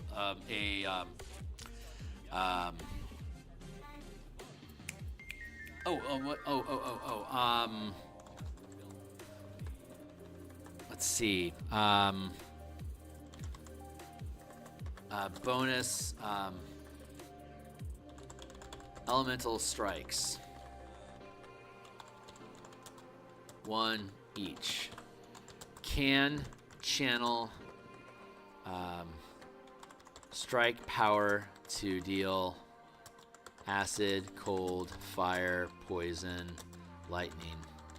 So if I don't have a specific elemental strike damage type already prepared on my ranger, when I summon my pet, I could spend a point of mana to make it be able to deal extra acid damage when I channel mana into it to deal extra power dice of damage. So instead of having a specific strike power prepared, I could have an elemental strike built into the companion for 1 mana. I can now use, like if I'm making a fire drake, I could put 1 point into it having resistance to fire, and 1 point in for it having being able to deal fire damage if I pump mana into its attacks. I think at 3rd, maybe let's go with 4th. Damage immunity, 1 each. Acid, cold, fire, poison, lightning. That's probably going to end up being accurate.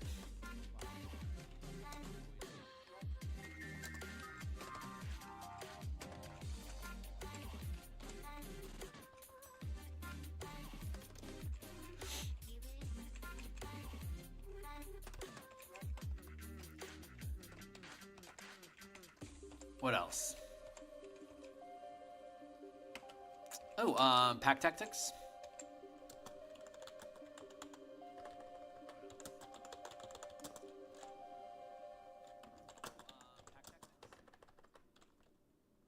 Let's make pack tactics 2nd rank.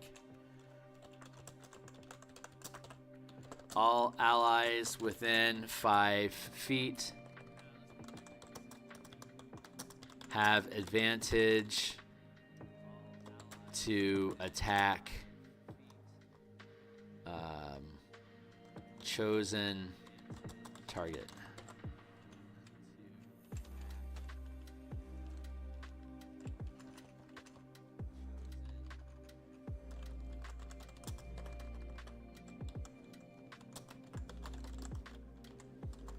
Bonus action equals all allies within 5 feet have advantage to attack chosen target.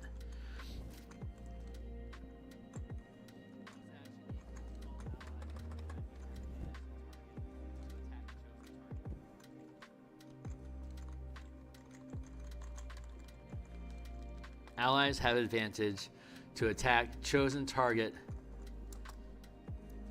within 5 feet of the companion until the start of the companion's next turn.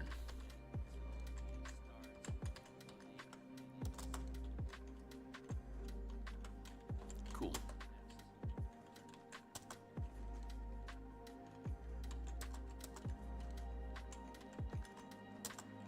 So let's go fishing.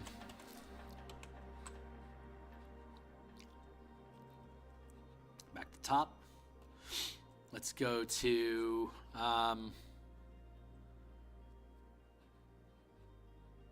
sources, game rules, monsters. And let's just stack the monsters up and see our order, shan't we? Let's see what cool things pop up that we might be able to dig some interest out of. Thank you, Timely Timer. What time is it anyway? It's 12 o'clock, so we have some time left. So let's see if we can build out some shit.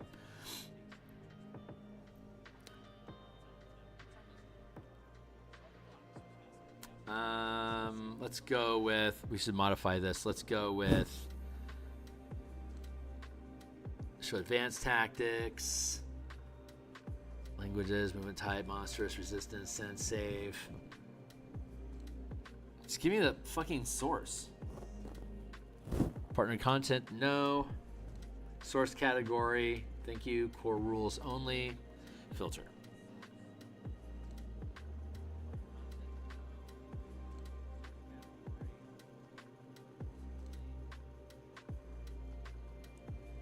While we wait for this to, we're waiting for this to update. You got the X up here, so we're waiting for it to update. So I'm going to. Oh wait, I'm sorry. There's been text going on, and it was concealed by my thing. So there it goes. It updated. Hey, what's up? Hey, Steve. Let's join Betty's. Sorry I missed you there, Steve. I have no idea how long you've been crawling around. I had you blocked by that window. So, my bad. Sorry, my guy. Back to here and here. Okay, cool. Let's see. And my CR order went away. I need to refresh my drink, and so I'm going to be back right quick. Give me a hot minute.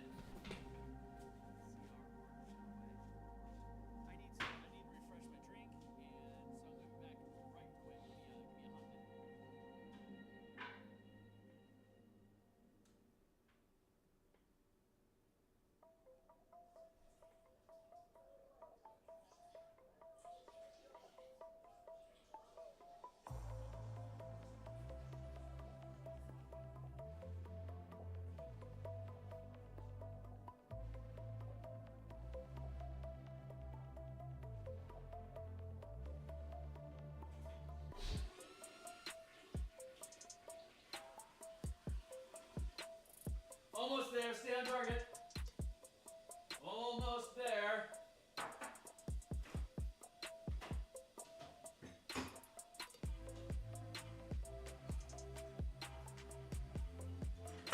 Almost there. And here we go. Okay, I'm back.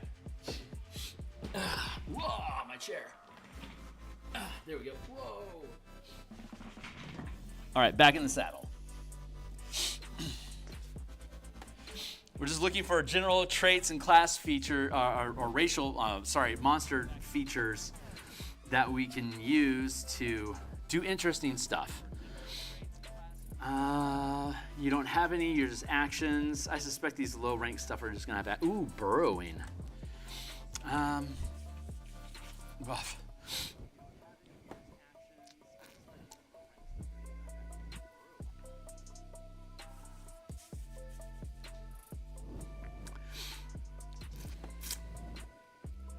Burrow 5 feet.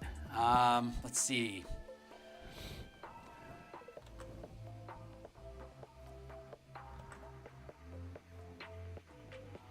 Let's make burrow 10 feet.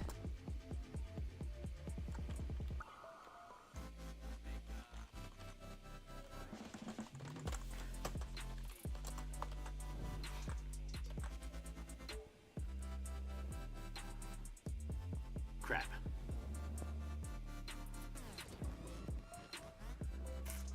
Deer, eagle, frog, giant fire beetle. Illumination, sheds bright light. Neat idea.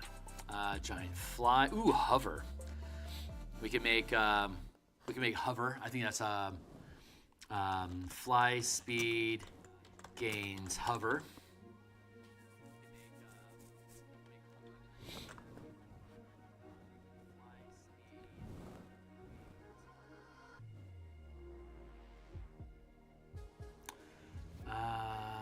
Let's see. Goat.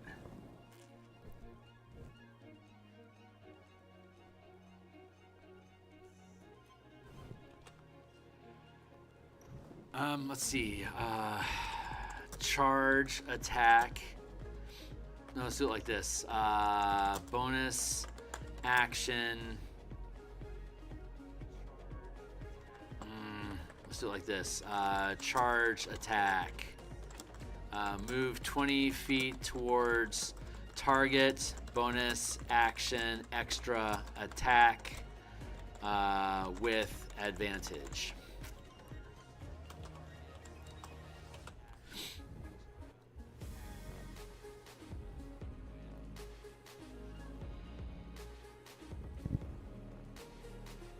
Vile slime. Health restoration. Larva. Nothing. Jackal. Nothing. Hyena? Nah, nothing really. Cool, let's just keep moving on. Page 2. We're just working our way through the monster manual looking for interesting features that we might be able to add on as kicker effects for when we summon a companion.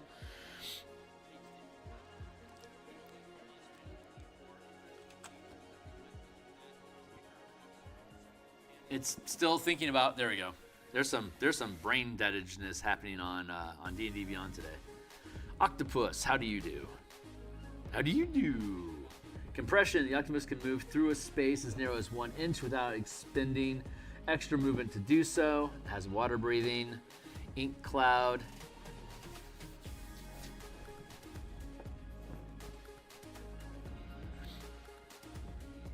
I like those ideas. We're going to skip them as just generic. Like, I can't see my way through a flying creature being able to squeeze through a 1 inch space, for instance. That's a little weird. So I'm gonna skip that amorphous form stuff. We'll skip the ink cloud as being too specific. We already have dark vision, so we're probably okay with the owl. But let's see what else. Yeah, it has flyby. We already have that. Piranha. Anything interesting here? Water breathing. We already have that. Rats. Nothing interesting. Agile. The rat doesn't provoke opportunity attacks when it moves out of an enemy's reach.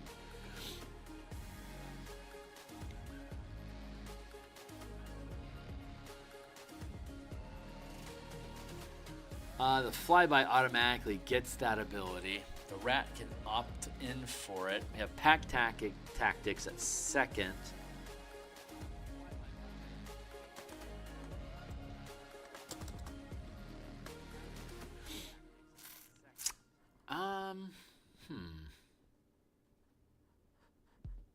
Flyby swing against hover. We could do that.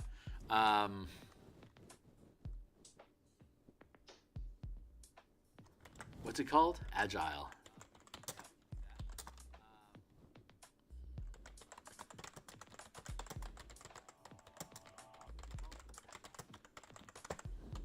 Agile doesn't provoke opportunity attacks. I think I'm okay with that.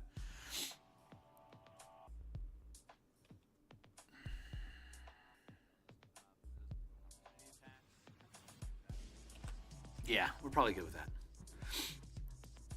Scorpion, ooh, poison.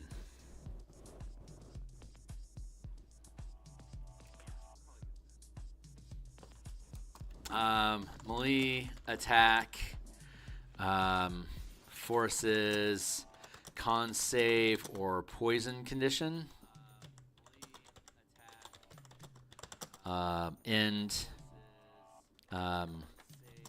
Save at end of turn to end effect.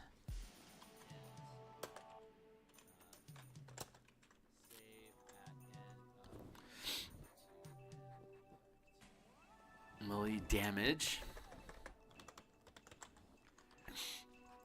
Yeah, I like that. Each of these costs one mana kicker. Let's see. When summoning companion, additional mana can be expended to imbue it with additional traits and actions. Each trait costs 1 mana.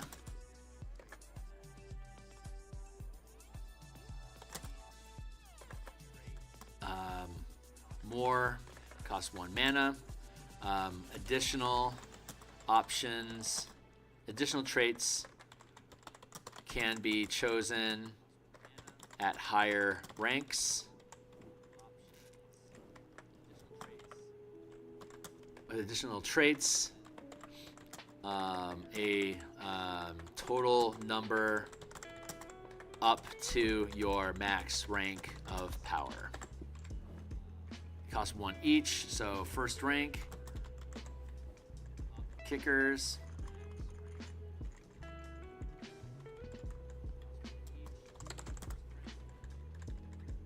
Now let's go first rank, yeah. First rank kickers. Second rank kickers. Instead of costing extra, like pack tactics might not be worth 2 mana. Burrow might not be worth 2 mana. Poison condition might not be worth 3 mana, but we're restricting it to 3rd rank, so you can't choose this option until 9th level. That does make sense.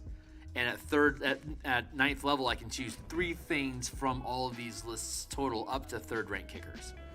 I think that's going to work.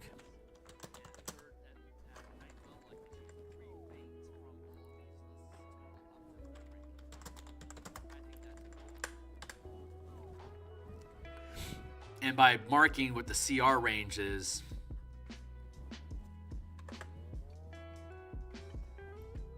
that provides a general guideline.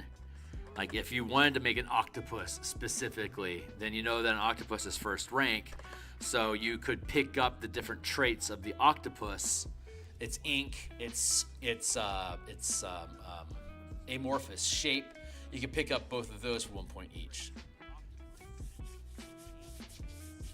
Oh, blind sight, like the bat's echolocation. We could add that in. Blind sight.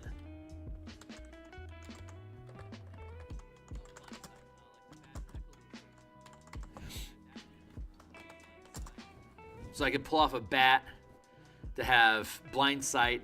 Like at first level, I could have a small size. Like I could have a small bat companion that already has dark vision, but now it also has blind sight 30 feet if I wanted to include that.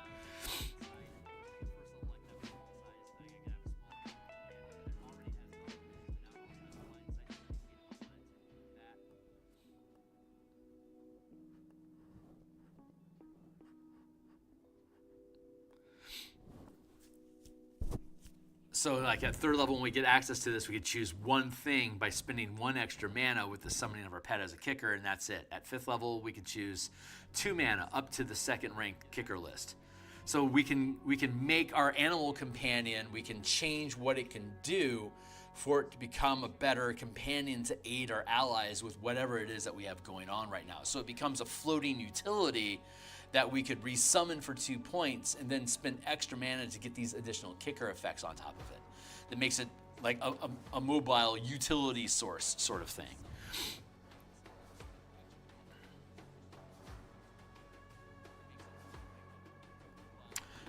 We'll go with telepathic communication with you up to 120 feet. Let's do that for the lulz of it.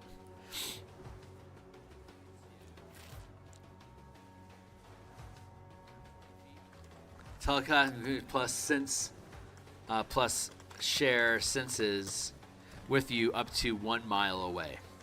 Just like the 1 mile away. Just like the Find Familiar can do. But this is we don't get it until 9th level. So it's just delayed a little bit, but I like that idea, making it a little bit supernatural in that sense. So let's keep finding shit. Seahorse, anything interesting going on with the seahorse? Probably not. Bubble Dash. While underwater, the seahorse moves up to its sim suite without provoking opportunity. Okay, we already have that.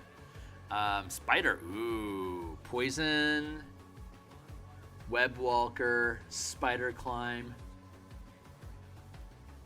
Web walker, the creature ignores movement restrictions. Yeah, let's just call it.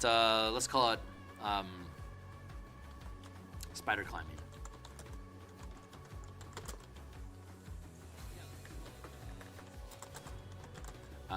Can crawl on ceilings.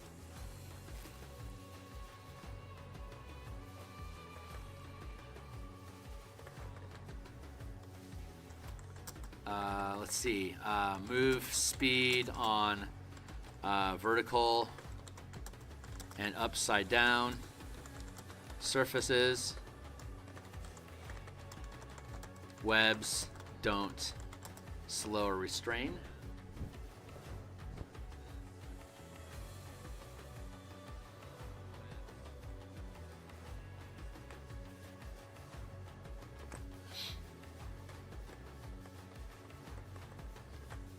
Webs ignore web effects and can sense the location of other creatures in contact with same webbing, same webs.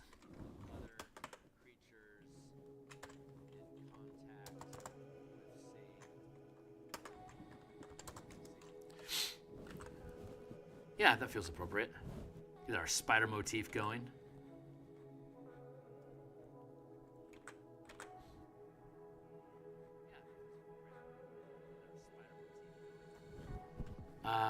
Gain grapple mastery.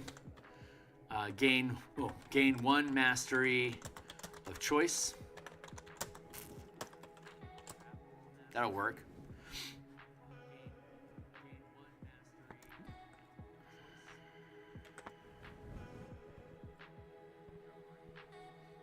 What else? Giant crab. Anything interesting? Grappled. That's a grappled attached. Amphibious, we already have that. Cool, okay, this is coming along. I think we're gonna have a decent list here. The list won't be comprehensive by far. There'll be other things that we could potentially add in, but it's a decent roster.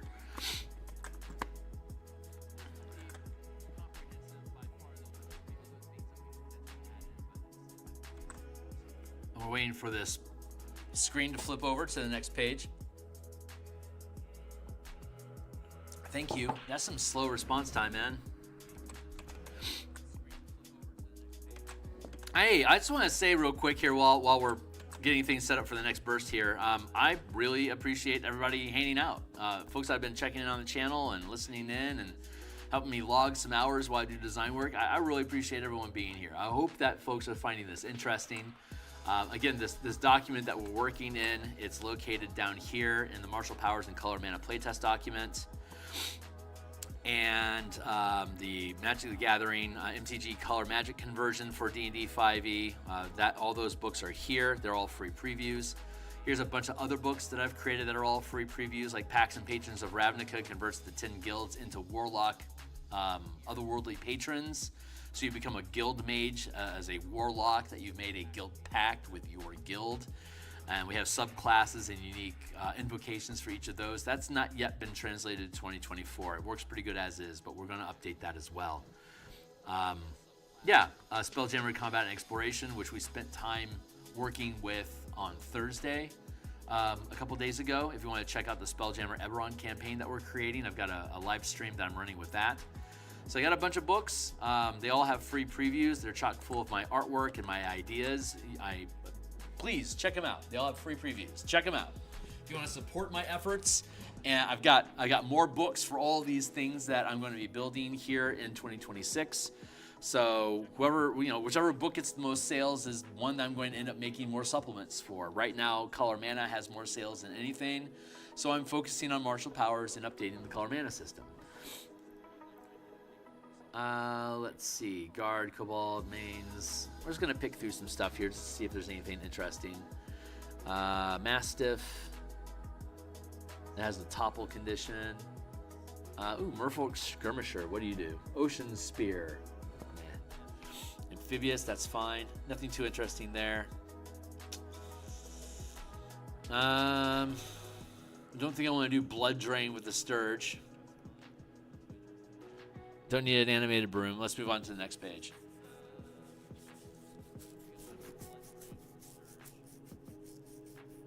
Maybe we've got enough for first rank. Maybe we should skip up to CR2 and higher to start getting into second, third, fourth, etc. rank.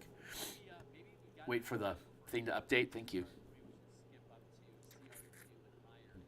Yeah, Bear's just gonna Blink Dog.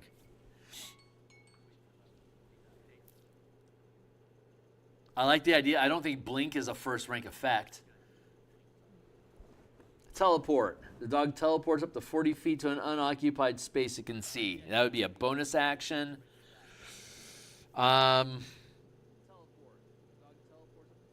do that. Let's do that. Let's make Blink. Let's make that a fourth rank power. That feels fair. Blink. Bonus action to teleport up to the companion's move speed. Yeah, let's just make it up to 40 feet.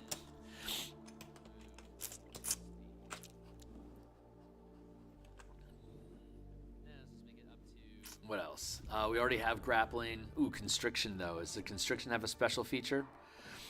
I didn't want to flip all the way over. Thank you. Constrictor snake. Constrict. One medium or smaller creature. Snake can see within 5 feet. Failure or bludgeoning damage, and the creature has the grapple condition. Nah, we don't really need to add that on. We already have the grappling. We already have the grappling mastery. That's going to take care of that. I don't see. How about a giant centipede? Anything interesting going on here? And just poison condition. We already have that. Giant wolf spider. Blink. We already have. I don't want phase specifically. Let's spin on to another page. I doubt there's going to be anything new here. Maybe Panther has some sort of stalky hunter ability. Nimble has disengage or hide action. How about stealthy?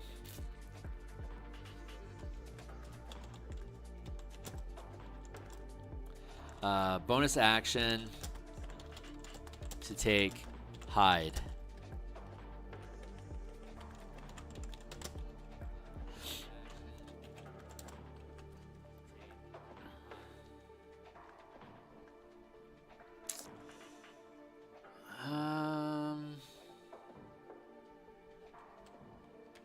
How about heavy build, treated as one size larger for carrying capacity.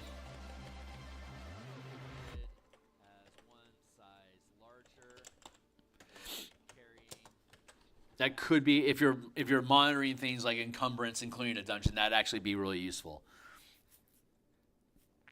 Smoke method, anything interesting here we can fish? Death burst. Nah. Ooh, maybe. Explodes when it dies.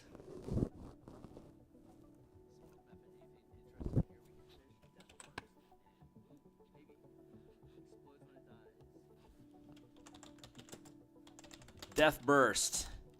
When companion dies, deal deal damage equal to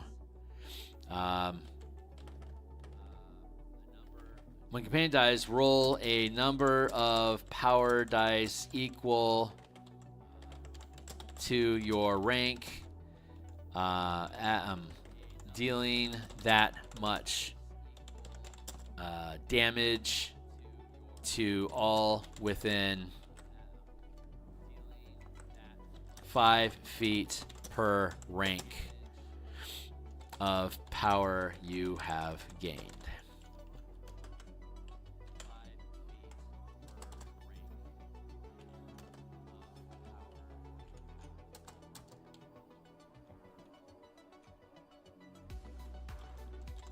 Force damage. There we go. Death burst. That's pretty unnatural, but hey, I mean, we're making a spirit animal. We can do shit like this. Heart sight. Interesting. One creature within 5 feet of sprite can see, automatically fail or save. Failure. The sprite knows the target emotion and alignment. Nah, that's not appropriate. Let's keep moving.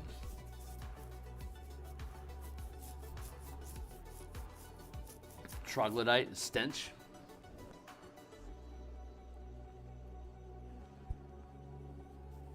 Now we already have poisoning as an effect to being hit.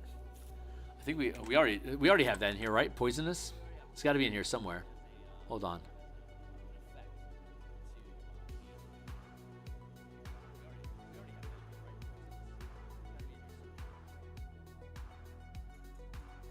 Melee damage forces poisonous. There we go.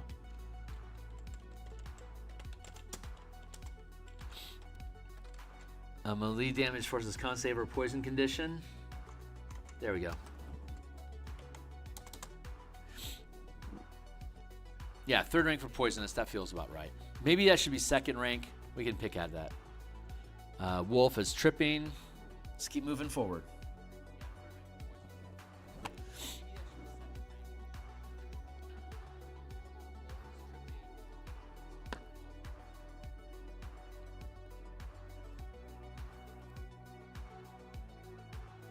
Mana is such a flexible resource, and structuring everything around these 5 ranks of 1, 5, 9, 13, 17, the half casting progression, you can either charge more at each rank or you can delay access to higher rank. We have instances of both of those already built into the system. The powers that you can channel increase in cost with rank, while feats that you can prepare instead of powers don't require any mana to use, but you have delayed access to them. Origin and fighting styles at level 1 or first rank. At second rank at 5th level, you get access to general feats. And then at 17th level, 5th rank, you have access to a very limited set of boons.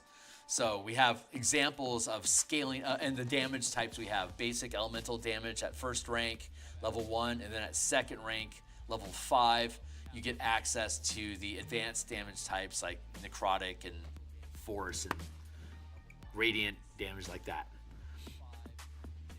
So let's see. Looking for more interesting things. Here's the first instance of petrification. Petrifying Bite is subject to the following effects. Constitution saving throw. First failure is restrained. Second failure is petrified. Do I want to add petrification?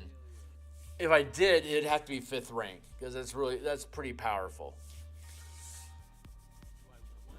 I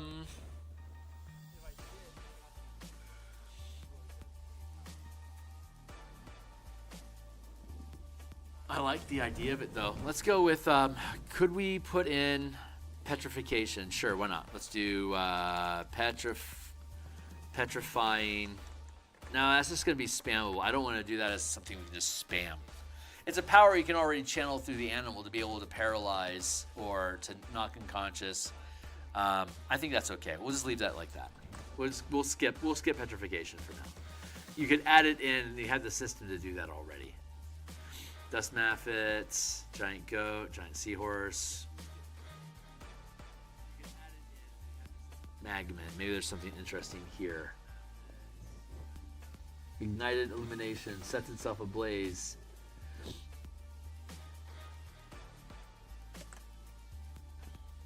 Let's do radiant.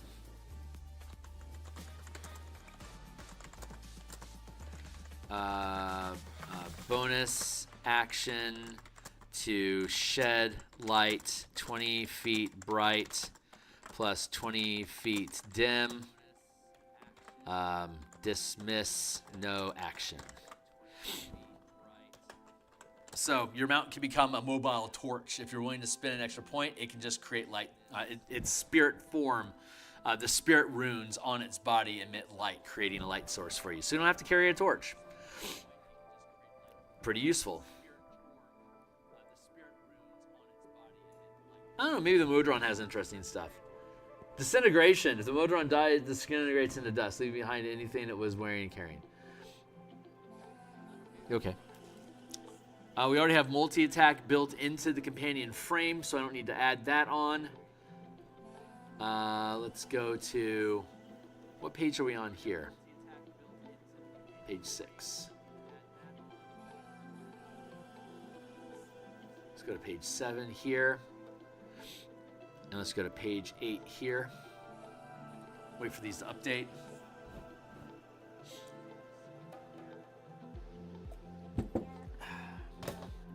I'm done with my coffee for the day. Waiting for these things to roll over. Come on, buddy, update. My internet. Why is the internet so slow? It's got to be me. Thank you.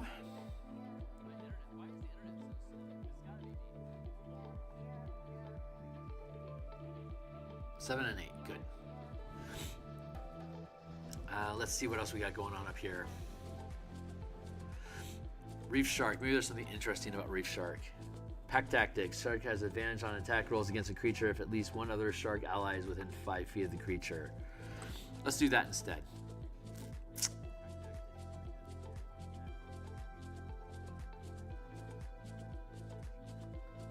Pack Tactics. Change that. While another ally is within 5 feet of a target, the companion has advantage.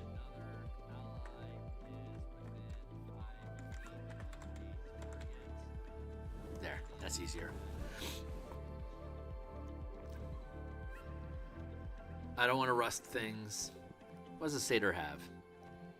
Magic resistance, has advantage on saving throws against spells and other magical effects. Okay, let's put that down up here. Magic resistance. Advantage on saves versus spells and magical effects.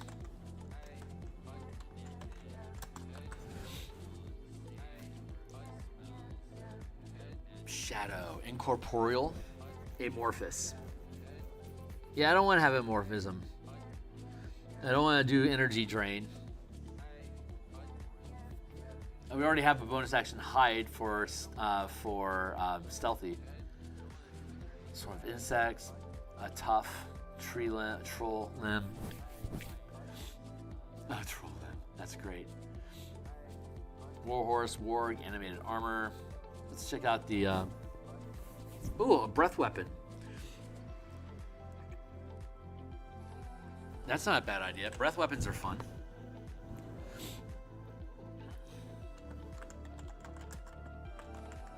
Breath weapon.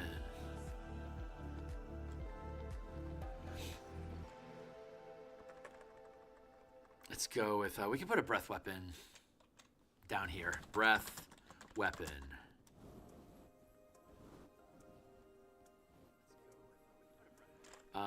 Equals 15-foot cone.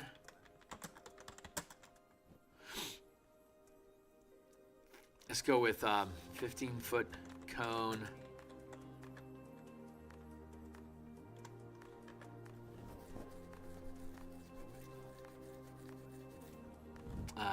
Deals 2 power dice of damage, acid, cold, fire, poison,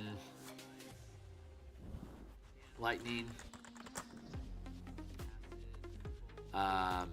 Dex save for half.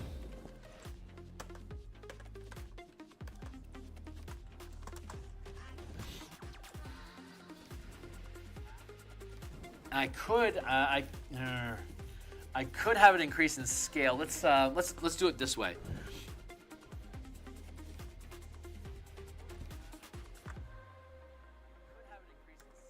We'll do it this way. Breath weapon equals, at 3rd rank, breath weapon equals 30-foot cone. Deals 4 power dice of, deals 3 power dice of damage, dex save for half. And then at 5th rank, breath weapon is a 45-foot cone. Deals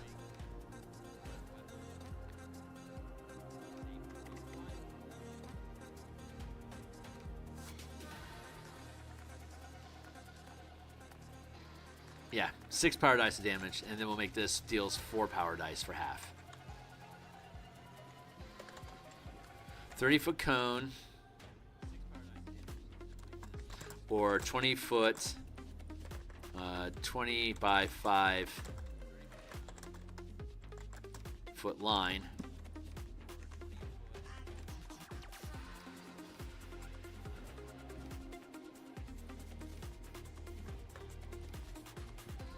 $15-foot cone, or 20 by 5 foot line. There, that's better. 30 or 40 foot, 15, 30, 45, 45-foot cone, or 60 foot, 60 by 5-foot line.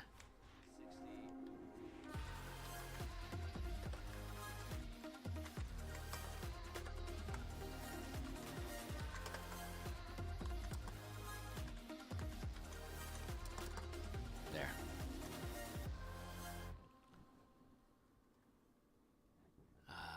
30 or 40 by 5. There. And then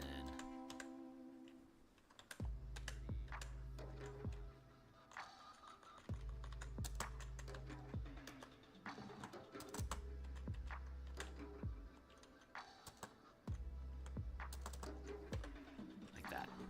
So far, so good. Because again, we want to have the Drake folded into the beast, so you can build a Drake by giving it resistance, a breath weapon, elemental damage.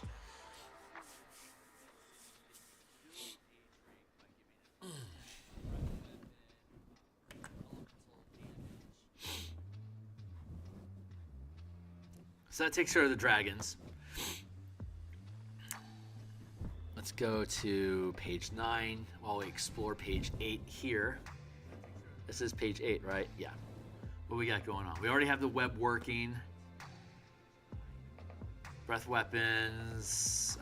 Show me what a dire wolf can do that we can't already do. We already have pack tactics. We already have the toppling. Death dog. We already have poisoned. We already have breath weapon. We already have hover. We already have magic resistance. We have burrowing.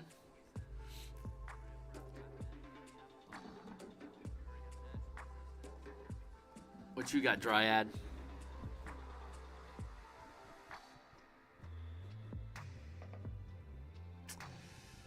Vine Lash, Thorn Burst, multi-tech. Nah.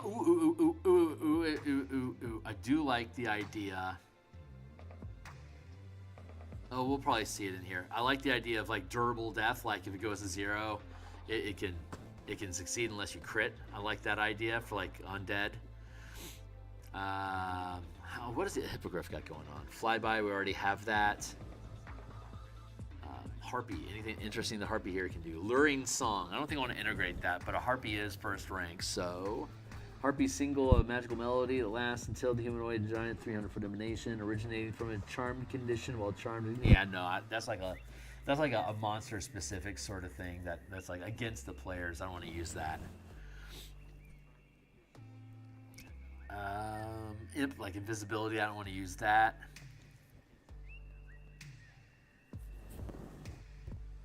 We already have Insidious. I don't want to use any spell-like abilities. That's why you have your ranger can channel spells through your companion already. We're just looking at ways of making the companion's form different. Let's put stop on this and go to 10 here and go to page 9 here. Cool, we got a good system going now. What else we got? Ogrillion Ogre. Yeah, okay. Nothing special going on there. Psychic Gray Ooze. It's a decent set of shit we got going on already. I think we're gonna have to start pushing our way up to higher ranks to find unique features that we could potentially integrate into these guys. Like Swallow is like a modified grappling. While grappling, you take damage.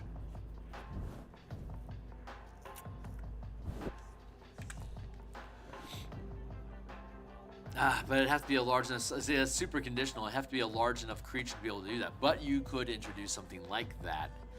I don't think I want to put that down as just like a default thing.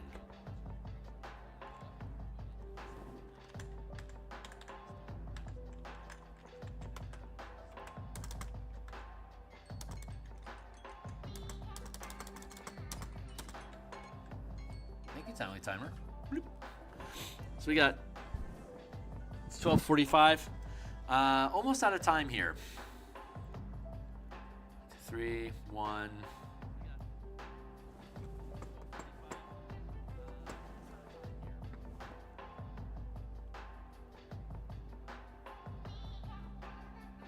We could probably move Poisonous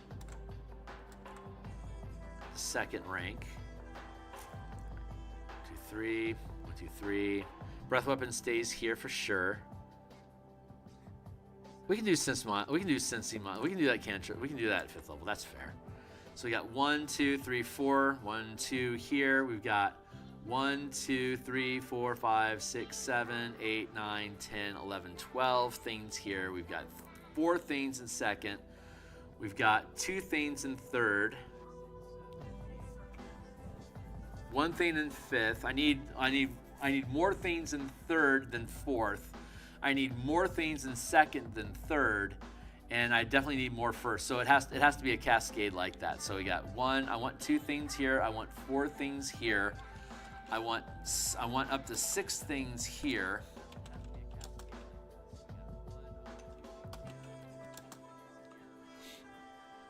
One, 2, 3, 4, 5.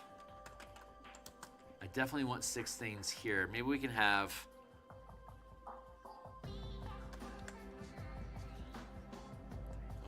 I can have 5 things here. 1, 2, 3, maybe 7 things here. 5 things here.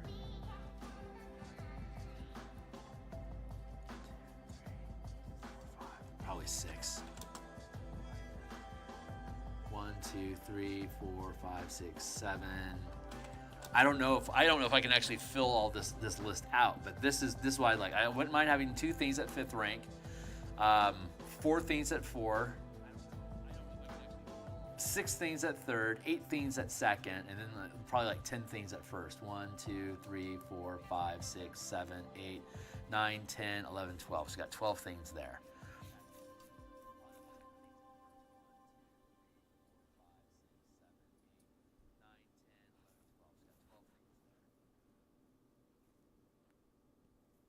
It doesn't seem bad so far.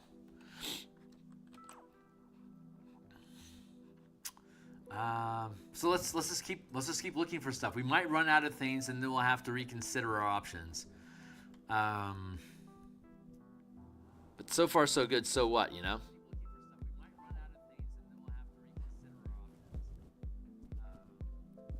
Awakened tree, berserker. What does a berserker do?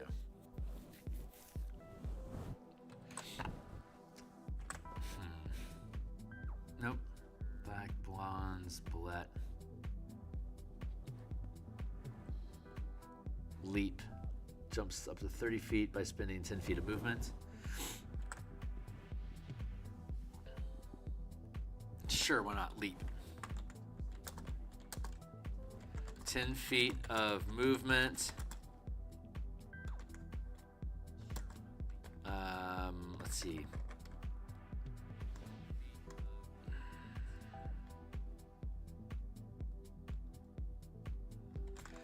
When taking dash action, can jump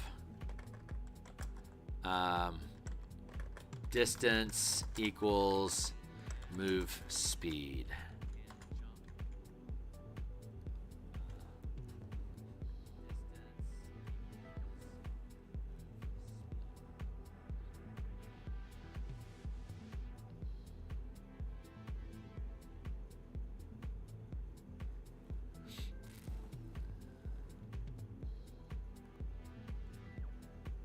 Can jump 40 feet. And then at 13th level, we can teleport instead of leap if we want to. So leap is like low budget teleport. That's a way to cheat some shit in. I'm good with that. Druid, Ettercat, Fairy Dragon, Gargoyle, Flyby.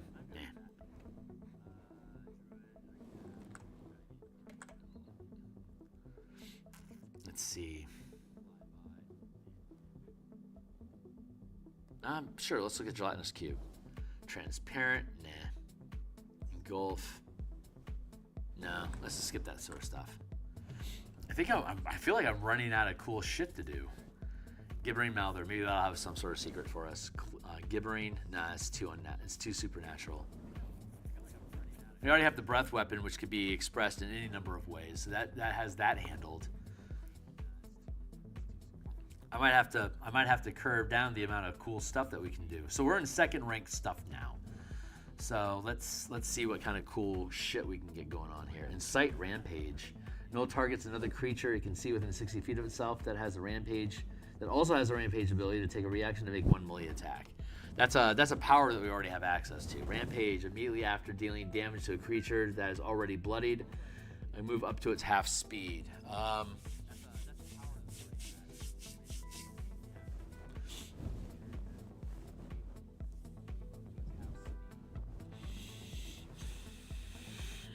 Do we already have bonus action as an extra attack?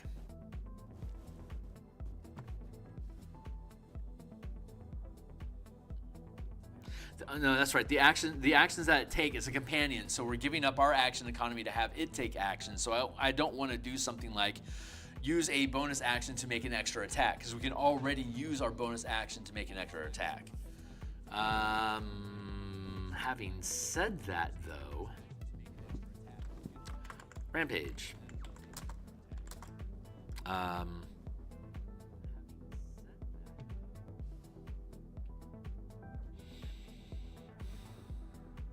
do I want to do that? Rampage. When a target is bloodied,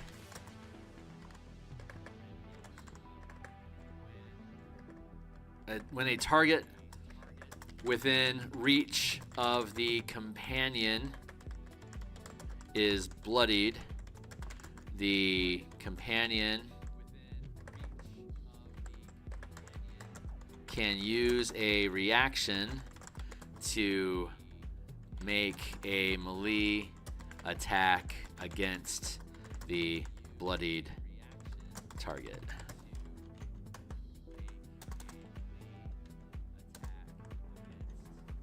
That's actually pretty cool, so I'm good with that. That might be worth a second rank. That's probably worth second rank.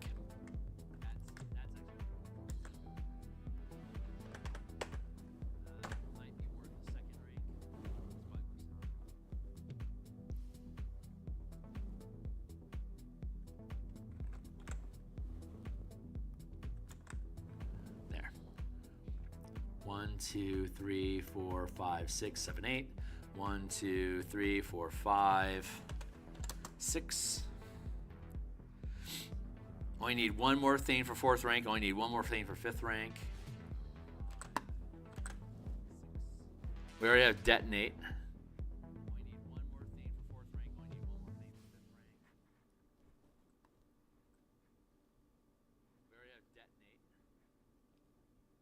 Death burst.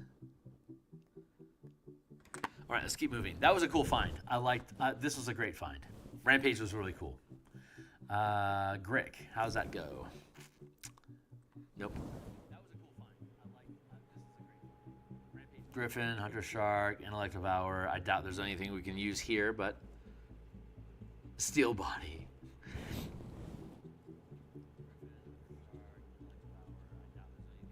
Let's just keep looking for interesting stuff. Ooh, camouflage. That might be a useful ability.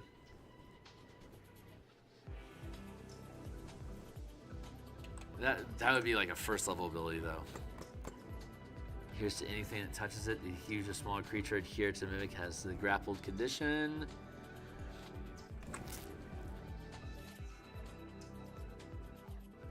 No, let's keep moving. I like the idea of camouflage.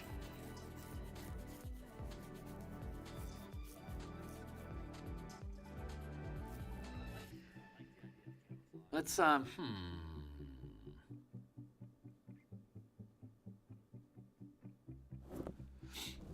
Actually, yeah, let's move this down. We're going to drop stealth down to 2nd rank, and we're going to add in another option here instead, which is camouflage.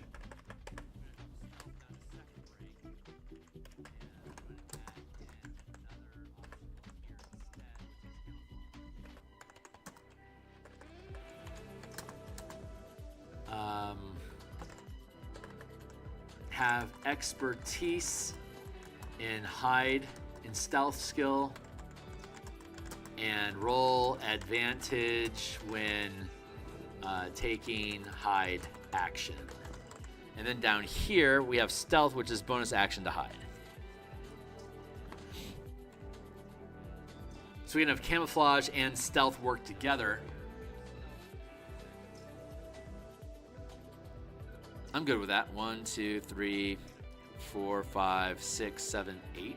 Ooh, I have 8 already. 1, 2, 3, 4, 5, 6, 7. Yeah, one more, 8. We need 1 more for 2nd rank. We need 4 fucking more for 3rd rank, 1 more for 4th rank, and 1 more for 5th rank. Let's keep going. I'm sure we'll find stuff.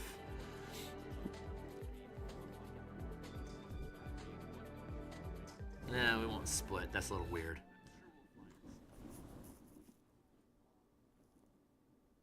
Let's see. Oh yeah, no, it's Ogre Zombie I wanted to look at. The sturdy effect. Undead Fortitude, there we go. We'll go with, yeah, we'll make it 3rd rank. Unnatural. Maybe we can make that 2nd rank.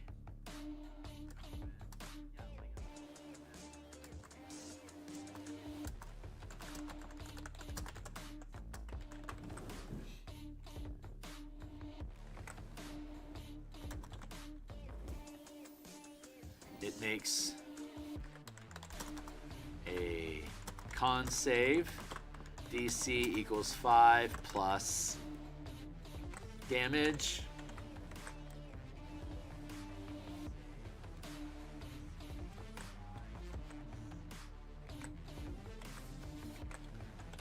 If succeeds, HP drops to 1 instead of 0. Does not work versus crits.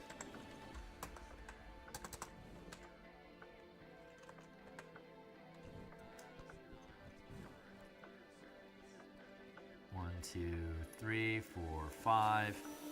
1, 2, 3. I'd like to have more than just 1 5th rank kicker, so I would technically 2nd rank is fleshed out, and I'm pretty happy with that list. That's what, 1, 2, 3, 4, 5, 6, 7, 8. Good. 1, 2, 3, 4, 5, 6, 7, 8, 9, 10, 11, 12. That's good. 12, 8. 1, 2, 3, 4, 5. Can I get a 6th in here? 1, 2, 3, 4. I need 1 more, and then 4 more at 3rd rank. This is going to be tough finding those 3rd rank abilities. I might have to cheese some shit around, but we'll see. I was 11. This should be, what, 12? Good. Let's keep pushing through. Yeah, what does the Periton offer us? A goring attack. Piercing damage. That's probably not worth 3rd rank. Yeah, that's just a charge attack. We're okay with that already. Plesiosaurus, Polar Bear, Poltergeist, Priest, Quaggoth. What does a Quaggoth do? Show me your ways. Bloodied Fury. While bloodied, Quaggoth has advantage on attack rolls. That feels like a 2nd rank power, but we could cheese that into 3rd rank. Bloodied. What is it? Fury. While bloodied, all attacks have advantage.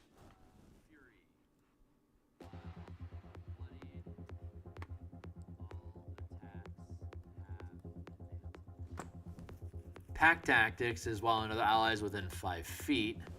Fury. Yeah, Bloodied Fury. I love that. Bloodied Fury. While bloodied, all attacks have advantage.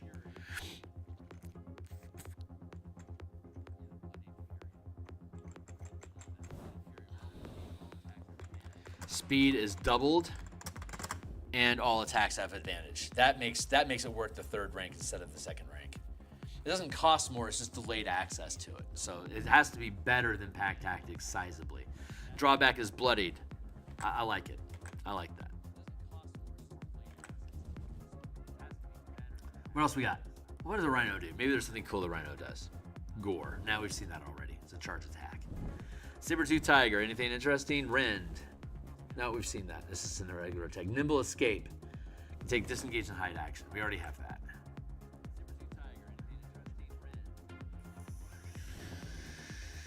Shark Telepathy. Nah, we're good here. Wait a second. Bonus action. Fiendish Aid. Nah, we don't need that. maybe we should have more reactions or something. No, we have reaction powers that we can trigger through. You already trigger through all the reaction, like all the powers that your ranger gets, you can channel through your companion.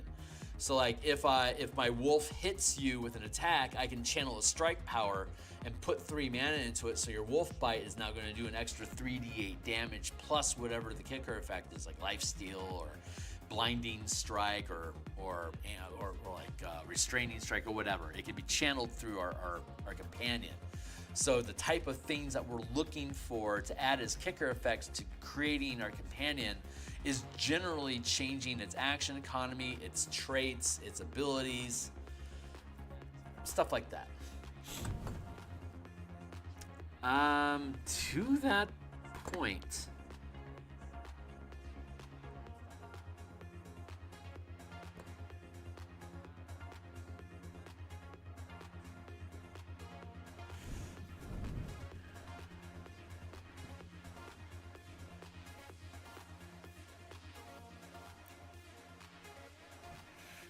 I could, let's see.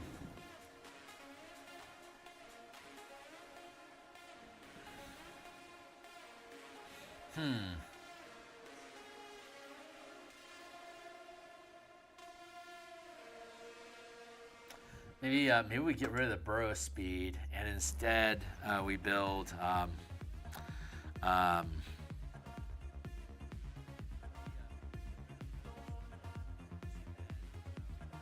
let's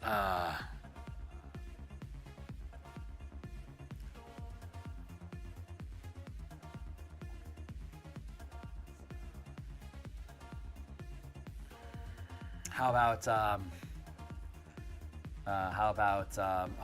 what I'm thinking is add +4 to 1 ability can be chosen multiple times. 1 mana for each ability. Add +4 to 1 ability score. 1 mana for each ability.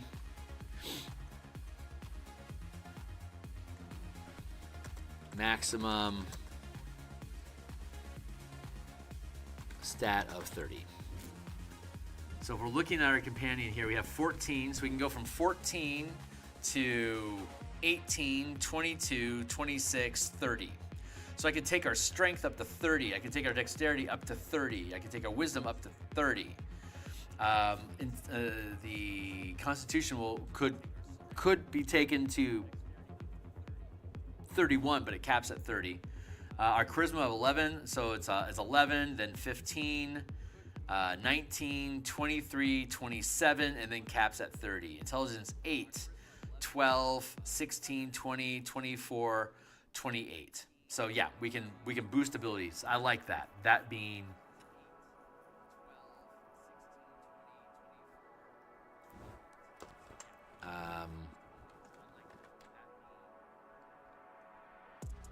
I don't have a name for it yet. We'll find a name. Question mark. Let's see. Superior specimen. There. Add +4 to 1 ability score. No, I don't want to save that. I'm just going to pick it all up and drop it into the document. Now we're looking at burrow speed equals move speed.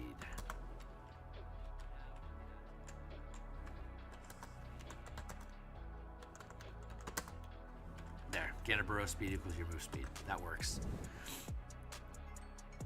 Uh-oh, that's my time. I'm out of time, guys. I got to kick out of here for the day. We're missing 2 abilities from 3rd. We're missing an ability for 4th, and we're missing an ability for 5th. I think we could probably find them, but I've ran out of time. I've ran out of runway, so I got to go for the day. It's my limit. I'm going to drop this all into the document.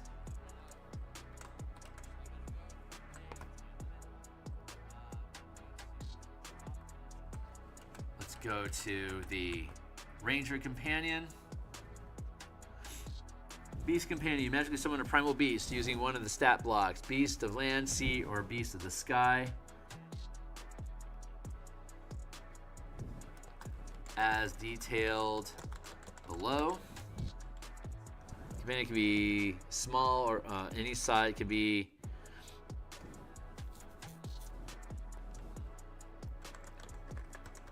tiny or small.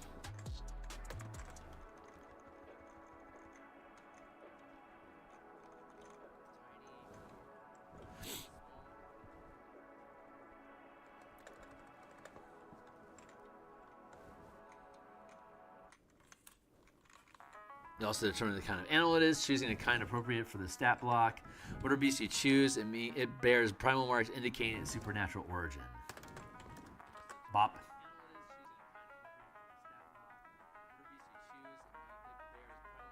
Big fat stat block.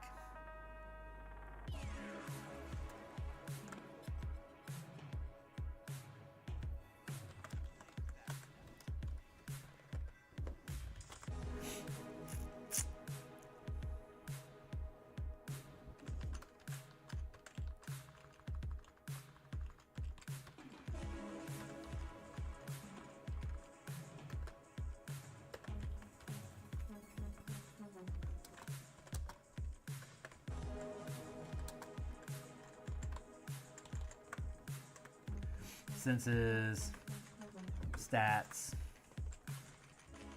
speed, size, hit points, AC.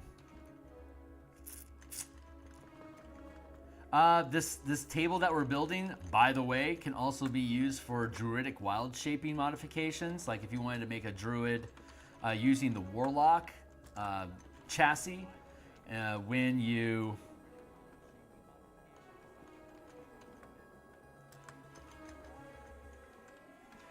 if I were to use a druid warlock form and I gain invocations, I could use those invocations specifically to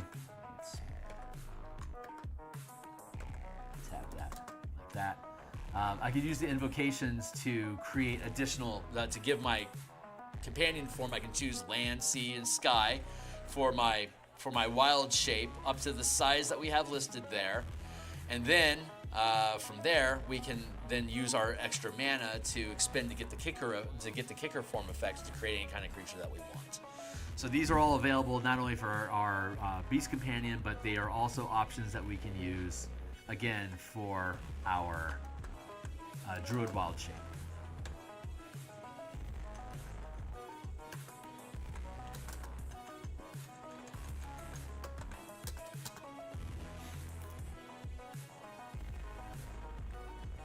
CR1.